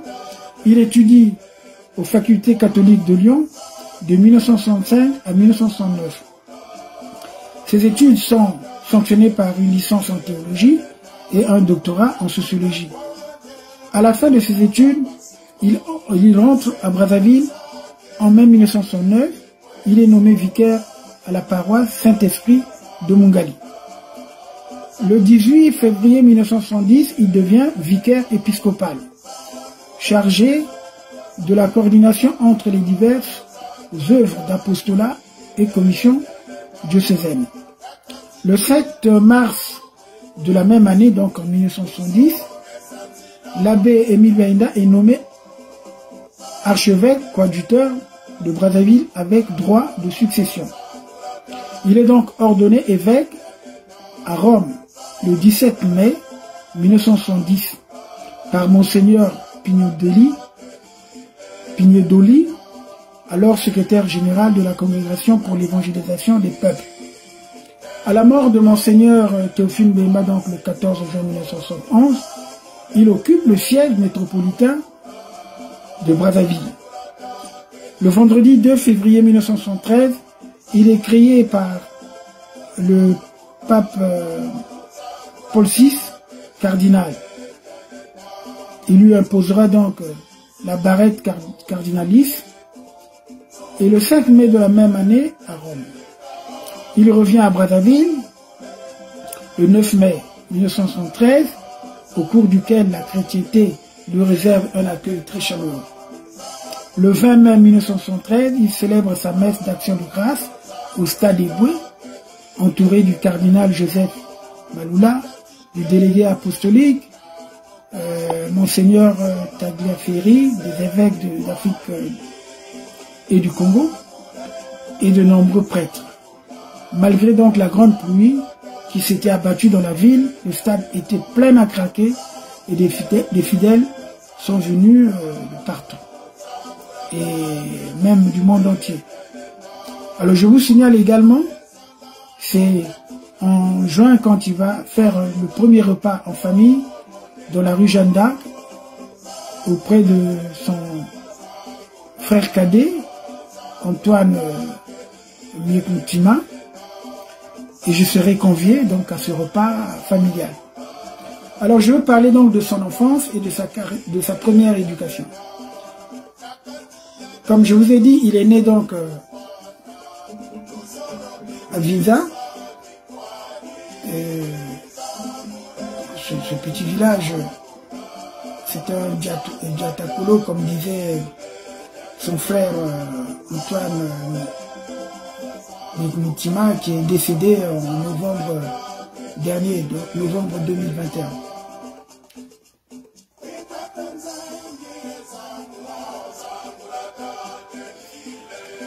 Tu m'écoutes là? Oui, je t'écoute. Bon, je pense que c'est suffisant pour... ouais, c'est suffisant, de toute façon, on va pas trop loin. C'est suffisant, c'est suffisant. De toute façon, les gens liront ça dans mon ouvrage, qui va sortir bientôt. Et il va sortir d'abord en électronique pour que tout le monde puisse le lire. Hein, ils pourront l'avoir et tous les droits de l'ouvrage seront versés pour la cause de béatification et de canonisation du cardinal Émile Biayenda. C'est un ouvrage de 200 70 pages. Vous aurez également aussi le récit qui avait mis à ma disposition sur son arrestation arbitraire de février 65 à mars 65. C'était vraiment prémonitoire. Comme s'il savait que bon, j'allais m'occuper de ce dossier en tant que défenseur des droits de l'homme. En tout cas, Tata Yenda, encore une fois merci pour tout ce que tu ne cesses de faire pour nous et pour la famille et pour certains Congolais. Je sais que tu es un saint. Beaucoup de gens pensent que il n'y a que la canonisation, la béatification. Non, c'est déjà un saint que nous avons. Comme disait Zeboski hier, on a besoin que ça soit officialisé, que ça soit rendu public. Car nous savons très bien que le cardinal Edith Nayenda, c'est un saint. Prions beaucoup pour que la véritable paix soit instaurée au Congo. Parce qu'il n'y a pas de paix.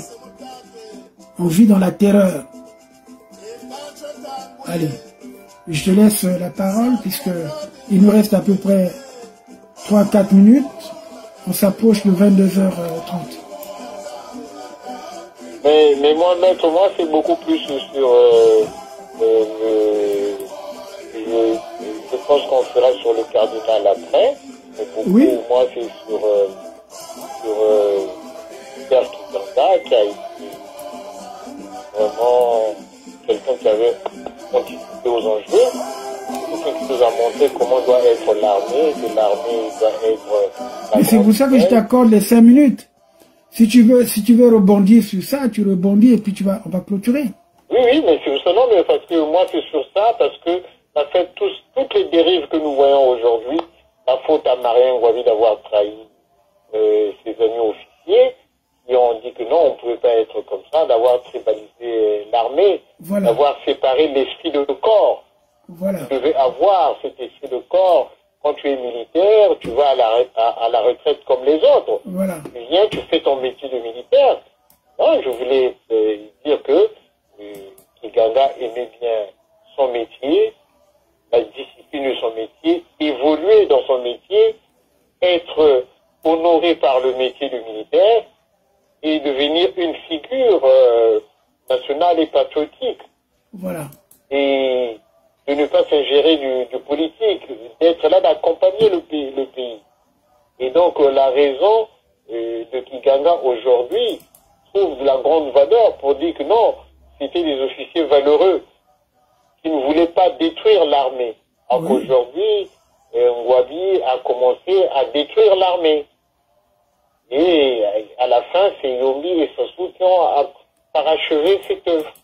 Donc il n'y a plus de militaires, tout ce que nous voyons, ce sont des, comme dit l'évangile selon Saint Jean, le chapitre 10, les mercenaires donc, qui sont contre le bon berger, qui s'attaquent aux brebis. C'est ça. Donc ce sont ces mercenaires qui s'attaquent aux brebis et que nous voyons aujourd'hui au Congo, filulés partout, qui ont affaibli le métier de militaire. Le militaire devient n'importe qui. Quelqu'un qui n'a pas de moralité, qui n'a pas de valeur, qui rentre chez les gens pour tuer, qui rentre dans la région du Poul pour massacrer. Hein, des civils, des paysans qui sont en insécurité dans leur terre, ceux qui doivent produire pour donner à manger au peuple. Donc, ce sont des mercenaires, comment on appelle, paresseux, qui ne produisent pas, hein, qui ne peuvent pas produire leur pain, leur banane, leur arachide, leur manioc. Donc ce sont des paresseux, quoi. Le premier paresseux, c'est Sassou, comme on appelle le roi fainéant. Oui, hein? La période du roi fainéant du Moyen-Âge. Il n'est pas en mesure même de s'améliorer, plus de 40 ans au pouvoir, il est là, médiocre. Mais il ne peut pas s'améliorer parce qu'il n'a pas la qualité. Parce que quelqu'un, quand il est humble, il connaît ses limites. Et lui, il n'est pas humble. Tu vois quelqu'un qui va dans l'église, qu'on voit qu'on met sur le premier plan, dans l'église, quand on y va, nous sommes des pécheurs, on va sur un banc, on va se recueillir devant Dieu, lui dire non, je ne suis qu'un humain, je viens demander le secours de Dieu. Mais lui, on voit, il est à la première, on l'a vu, il se démarque du gouvernement, on le met là. C'est comme une tribune à l'église, mais non. Mais c'est l'empereur, non? Non, c'est l'empereur. Oui, mais c'est l'empereur, donc c'est ça. Pas comme ça à l'église. C'est l'empereur. Tu ne peux pas avoir un sacrement. Donc il va en tant qu'un homme du mal. Bon, mais on va écouter en bout, puisqu'il va nous donner l'heure. C'est l'heure qui va passer là. C'est l'heure, il va nous indiquer l'heure, parce que c'était programmé pour...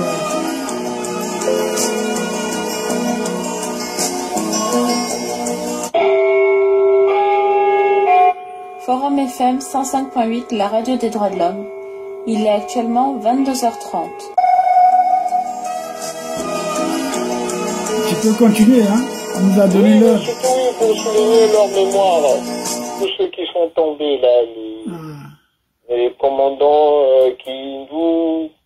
tous ceux qui ont été pour que ce pays ait le droit chemin, qu'on ait une bonne armée où les gens sont respectés, qu'on ait des camps militaires, parce qu'on sait qu'aujourd'hui, les militaires, là, ils sont mal logés.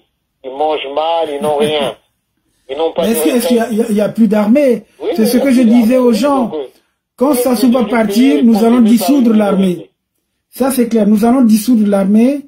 Nous allons créer une force de sécurité intérieure, c'est-à-dire que territoriale pour la sécurité des populations, de la police et la gendarmerie. Mais l'armée sera dissoute. Il y aura un nouveau recrutement. Tous ceux qui sont là seront à la retraite. On va examiner cas par cas. Et chaque région ou chaque département, puisque nous serons dans la fédération, va attribuer son quota qui va former l'armée nationale. La véritable armée va se refaire. On ne peut pas continuer comme ça. C'est-à-dire qu'on dissout tout. Hein?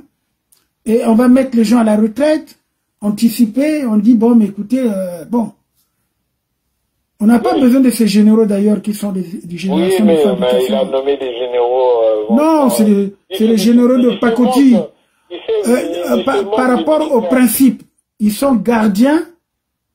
du désordre qui se fait là. Non, ils sont responsables du désordre. Ils auraient pu être gardiens de la paix, de l'ordre.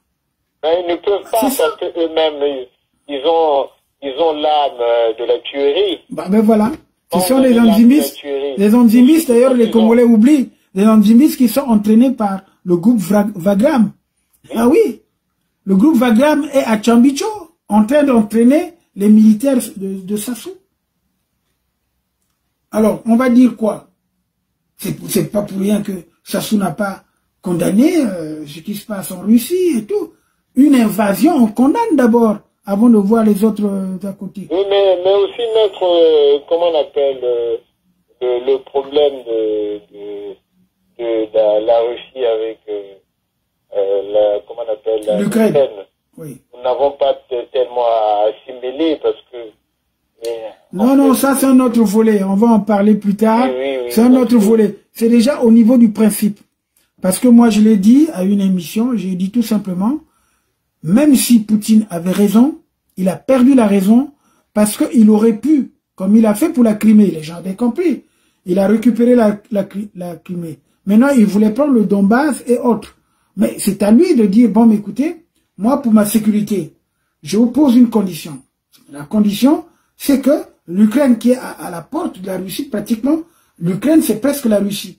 Je ne veux pas que l'Ukraine rentre dans l'OTAN. Mais non, d'ailleurs, c'est acté. L'Ukraine ne sera pas dans l'OTAN. Mais on ne va pas empêcher l'Ukraine de rentrer dans l'Europe. Maintenant, il y a ça. Il dit, bon, moi, pour ma sécurité, bon, maintenant, là, on commence à comprendre qu'effectivement, à un moment donné, les Occidentaux n'ont pas été clairs. Hein? Oui, mais c'est eux qui ont poussé. Ils n'ont pas été clairs. C'est tout ce désordre qu'ils ont créé en Afrique. Et le désordre, notamment la France, que le désordre qu'il a créé au Congo, à cause de notre pétrole. Parce que s'ils n'ont pas fait enlever le président Youlou, s'ils n'ont pas fait assassiner Marien Ngouabi, ils n'allaient pas avoir ce désordre, ils n'allaient pas avoir ce pantin de Sassou. Hein? Cet énergumène-là. Il faut le condamner. Moi, je le dis. Hein? On se bat pour ça. Mais c'est pas un militaire, quelqu'un qui se moque du métier de militaire. Regarde comment il nomme les généraux comme ça, sans mérite. Hein? Une armée sans... Non, mais on va faire une émission spéciale sur lui et sur les autres. Là, on va conclure parce qu'on était sur l'évocation. Oui, surtout la mémoire, moi. L'évocation. Ouais, justement. On était sur l'évocation. De tous ces militaires qui ont péri. Et c'est pour ça que je dis, on était sur l'évocation. Avec une arme à la main, pensant qu'il fallait mettre l'ordre, le vrai ordre, où il dit que chacun a sa place, chacun a son mérite, et tout d'abord aimer le pays où on est né, ne pas massacrer ses propres citoyens, être fier de ses premiers citoyens, de ses citoyens, parce que moi je me rappelle d'une phrase de Rabin qui disait « Je suis civil avec mon peuple. Je suis militaire quand un étranger veut envahir Israël. » Voilà. Donc, c'est normal. C'est comme ça qu'un homme doit être. Un homme ne doit pas être militaire contre son peuple, quand son peuple n'a pas d'armes. Il doit être militaire contre un autre qui veut envahir le Congo. Et quand on sait que demain, si une armée vraiment rentre au Congo, tout ce qui est à Brazzaville, ils vont fuir, les Sassou vont fuir. Mais est-ce qu'il y a une armée? Oui, Quand les Angolais sont vers Kimongo là-bas, mais notre armée fuit puisqu'il n'y a pas d'armée. Oui. Hein? Il n'y a pas d'armée. Mais c'est pour ça qu'il a créé un petit système militariste à Brazza pour aller faire comme était la Géménère à l'époque. Ah mais oui, mais ça c'est vrai.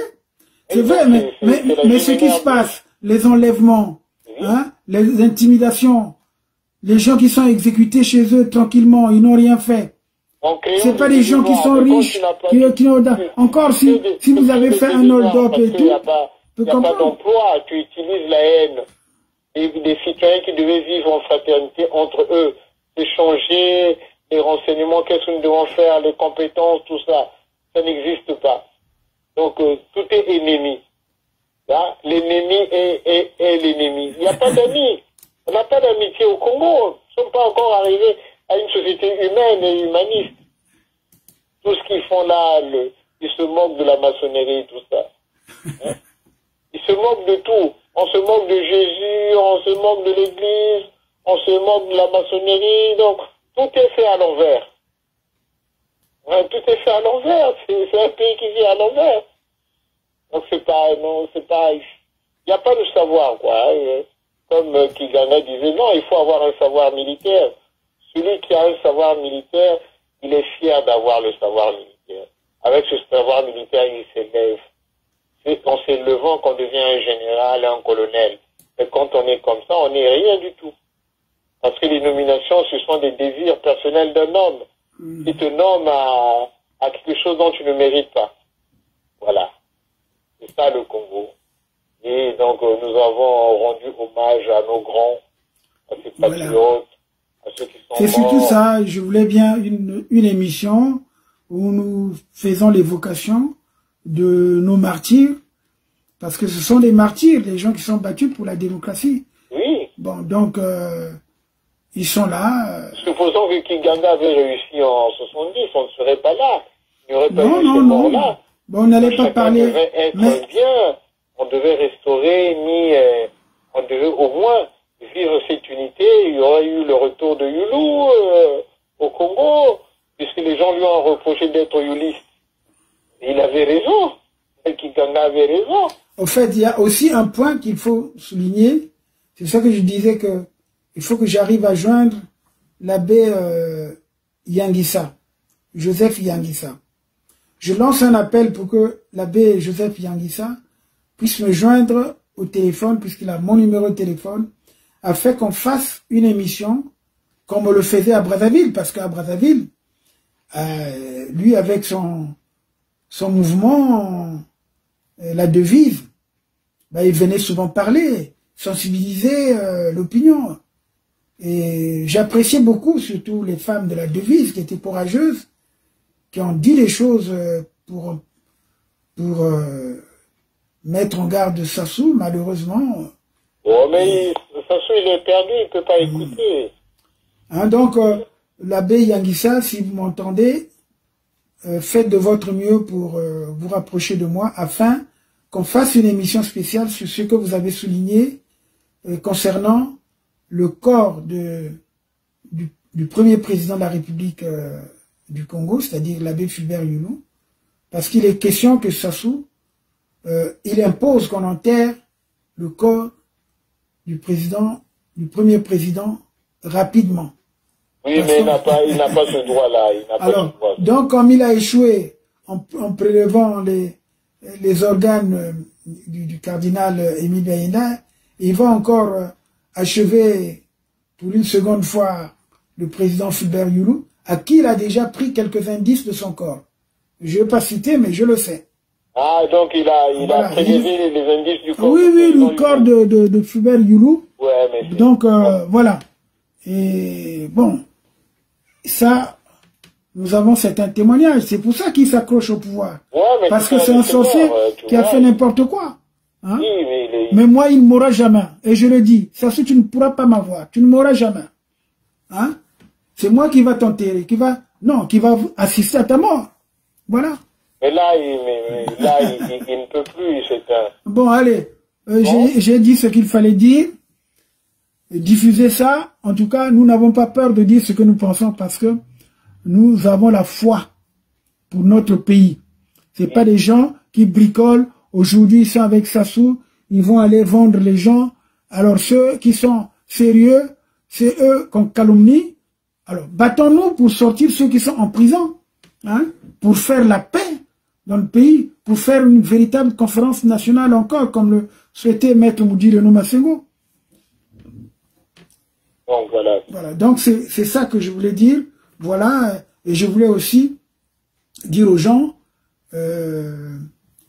ça fait une année depuis que Parfait Brice Kolela est décédé. Donc, il y a eu une messe au Congo. Je pense que nombreux l'ont rendu visite, hommage. Alors, on m'appelle, là, c'est Biro qui m'appelle depuis Genève. Voilà, depuis... Allô? Oui. Non, attends, je réponds à Biro. Biro, tu es en direct, là. Allô? Tu es en direct, là, je fais la radio, hein. J'étais avec toi tout à l'heure, là. Mais écoute... Bon, ce que tu m'as envoyé là, je vais examiner ça et je te rends ça demain. Hein, on va se voir demain, je te remets ça. Hein? Non, mais là, je suis en direct là. Allô? Attends. Allô? Oui.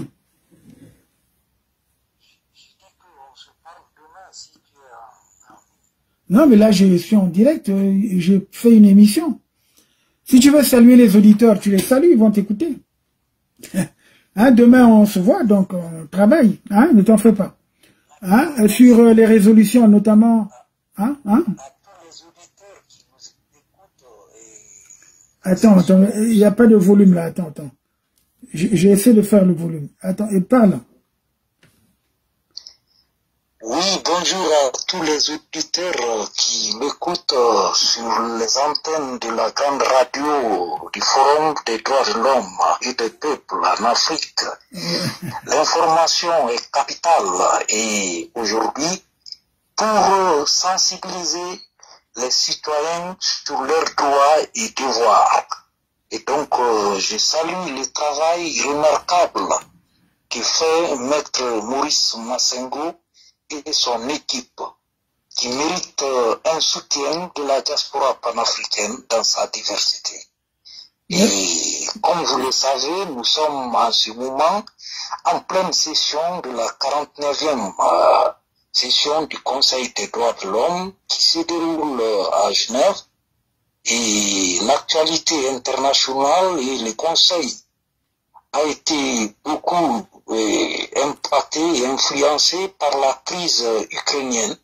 C'est ça. Mais nous ne sommes pas restés bras croisés, car beaucoup de nos frères africains, étudiants, ressortissants africains, sont victimes de la xénophobie et de racisme violent en Pologne et en Ukraine. Et nous avons fait en collaboration avec Maître Massengo un communiqué de presse qui a été diffusé un peu partout et ça a été bien accueilli sur l'ensemble du continent et par la société civile internationale. Plus de 33 organisations ont signé ce communiqué de presse et le groupe africain des ambassadeurs de Genève ont favorablement accueilli et salué notre initiative et plusieurs presses étrangères ont repris également le communiqué. Donc, nous continuons, il est de la responsabilité première des États de protéger leurs citoyens à l'intérieur et à l'extérieur. Et le président en exercice de la Commission de l'Union africaine, M. Macky Sall, a fait un communiqué pour demander une protection des Africains, et y compris Moussa Faki, le président de la Commission de l'Union africaine. Et donc, il est de la responsabilité première des États africains concernés de prendre des mesures adéquates et nécessaires pour permettre à ces étudiants de rentrer dignement dans leur pays d'origine. Car nous avons vu le traitement et la politique à géométrie variable, le traitement des réfugiés, car une bombe, un missile ne fait pas de distinction entre la couleur et les races. Et la Convention de 1951 de Genève portant sur le statut des réfugiés et ne fait pas non plus de distinction entre les victimes dans la guerre. Donc, il est de la responsabilité de tous les pays européens et signataires de la Convention des Nations Unies sur les droits des réfugiés de protéger en même temps les citoyens étrangers africains qui ont fui la guerre en Ukraine dans les différents pays en Europe et leur permettre de poursuivre leur cursus universitaire dans les meilleures conditions. Merci d'avoir... Non, je voulais dire merci d'avoir rappelé tout ça, parce que c'est important. Dis de toi, parce qu'on travaille ensemble, on est ensemble à Genève et tout, pour tout ce que nous faisons dans le cas des droits de l'homme. Mais dès que tu termineras, il faut dire un mot quand même aux Congolais, et notamment parce que il y a quelques jours, c'était les 75 ans de naissance, hein, l'anniversaire du général Jean-Marie Michel Mokoko. Je voudrais que tu fasses un mot, parce qu'on a prévu effectivement faire une communication. Les meilleures pensées vont à la famille du général Jean-Michel Mokoko, voilà, qui se bat pour l'ouverture démocratique dans son pays, mais il est en détention arbitraire. Nous sommes de cœur avec lui. Et nous avons fait plusieurs communications au Conseil des droits de l'homme sur son cas. Et aussi, nos meilleures pensées vont à tous les Africains dans leur exercice jouissance effective de leurs droits civils et politiques qui sont privés de liberté. Et comme vous le savez, bien entendu, l'année dernière, c'est-à-dire à la 48e session du Conseil des droits de l'homme, nous avons organisé un événement très important pour lancer une campagne internationale sur la détention, de lutte contre la détention arbitraire partout où ça se passe dans le monde. Personne n'a le droit d'être inquiété pour ses opinions et ni pour ses engagements politiques, y compris les détentions administratives en Europe. C'est un abus, un déni du droit et du droit international. Donc, cette réunion était une réunion organisée à l'initiative de la rencontre africaine pour la défense des droits de l'homme et ça a été soutenu également par Human Rights Watch et l'Organisation mondiale contre la torture, l'OMCT. Et plusieurs experts ont pris part et nous avons également soumis à la présente session du Conseil des droits de l'homme, la 49e, une communication écrite sur la question de la détention arbitraire pour une mobilisation internationale de toute la société civile afin de lutter contre ces abus des droits des individus et de la personne humaine. Et donc, M. Michel Mokoko n'est pas seul, nous sommes de cœur avec lui et nous ferons de notre mieux et pour faire la pression sur les autorités congolaises afin qu'ils puissent recouvrer sa liberté dans les meilleurs délais. Et comme vous le savez, ce n'est pas seulement au Congo. Et en Érythrée, le mois de janvier dernier, le chef de l'église orthodoxe, le patriarche Abouné Antonios, a été il est mort, arrêté, il est mort, oui, en détention, en assignation de résidence à l'âge de 95 ans. Voilà. Et donc ça montre à la communauté internationale la prison à ciel ouvert et la terreur dans laquelle le régime érythréen plonge son peuple. Et qu'on a lancé un appel à la communauté internationale et au Conseil des droits de l'homme pour que tous les pays démocratiques qui œuvrent pour la dignité de la personne humaine et mettent pression sur l'Érythrée pour une ouverture politique et permettre à l'ensemble des citoyens de ce pays de recouvrer leur liberté, et car la situation actuelle depuis des décennies, l'Érythrée est devenue une usine de fabrication et d'exportation de réfugiés. Cela doit cesser. Et merci beaucoup de votre attention et tous nos encouragements à tous les militants sur le terrain et au Congo, un peu partout en Afrique, qui se battent pour la promotion de la bonne gouvernance et des libertés fondamentales. À bientôt.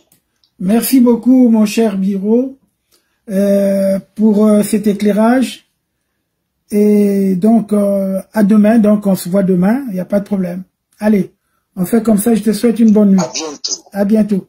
Fernand, tu as compris, hein? J'étais avec... oui, si, j'ai écouté. Donc, voilà, tu peux continuer pour clôturer, parce que là, bon, on va rajouter... Parce que... Toujours, le vœu, c'est de suivre le testament laissé par les Pierre Kitana, le commandant Kidou et les autres.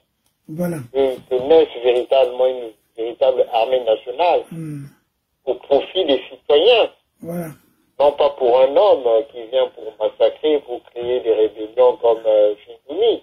Voilà. Donc nous voulons une véritable armée de gens disciplinés avec des casernes modernes.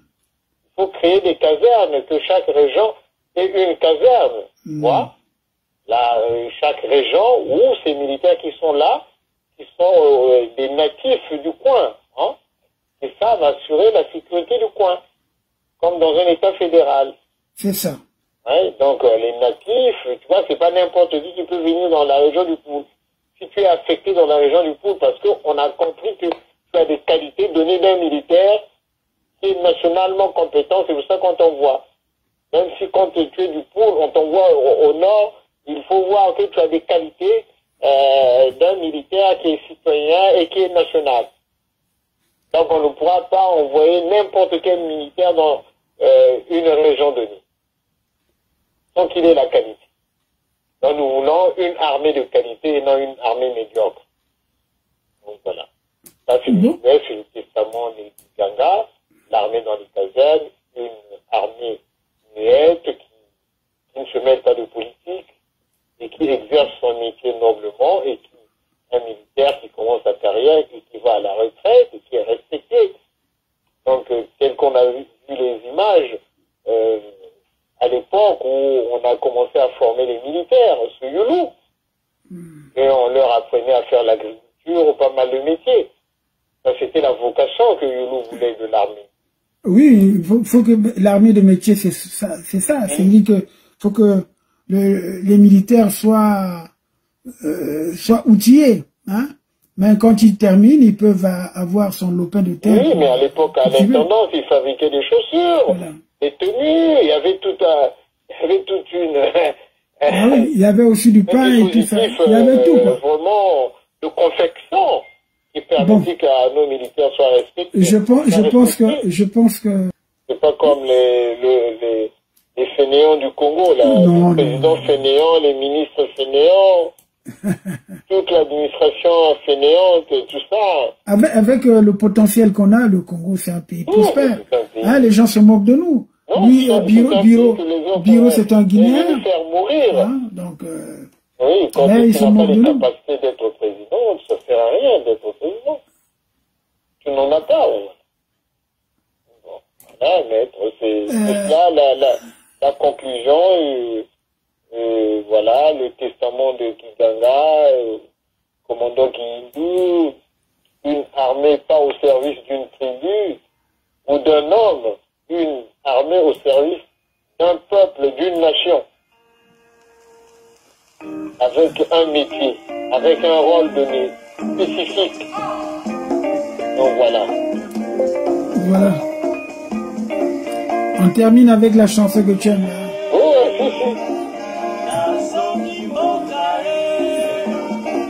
C'est bon. Oui.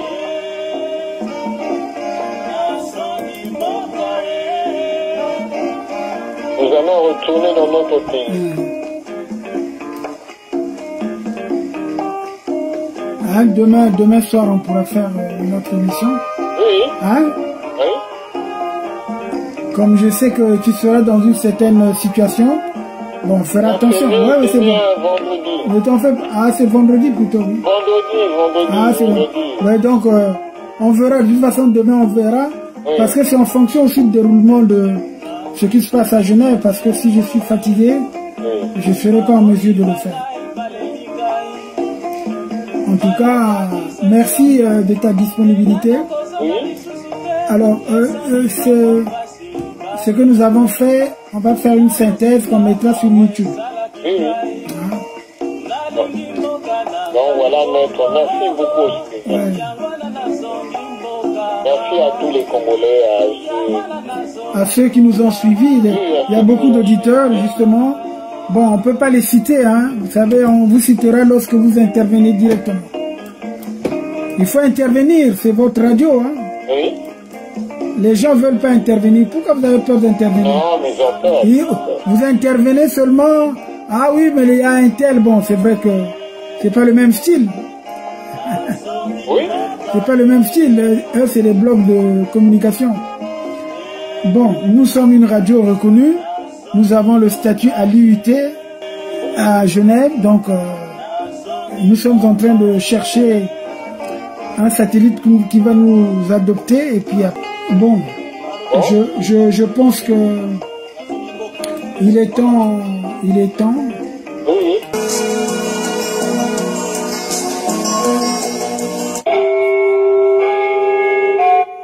Forum FM 105.8, alors, voilà, la c'est radio ce qu'on des droits voulait. de l'homme. Il est actuellement 23 h. Voilà, c'est bon.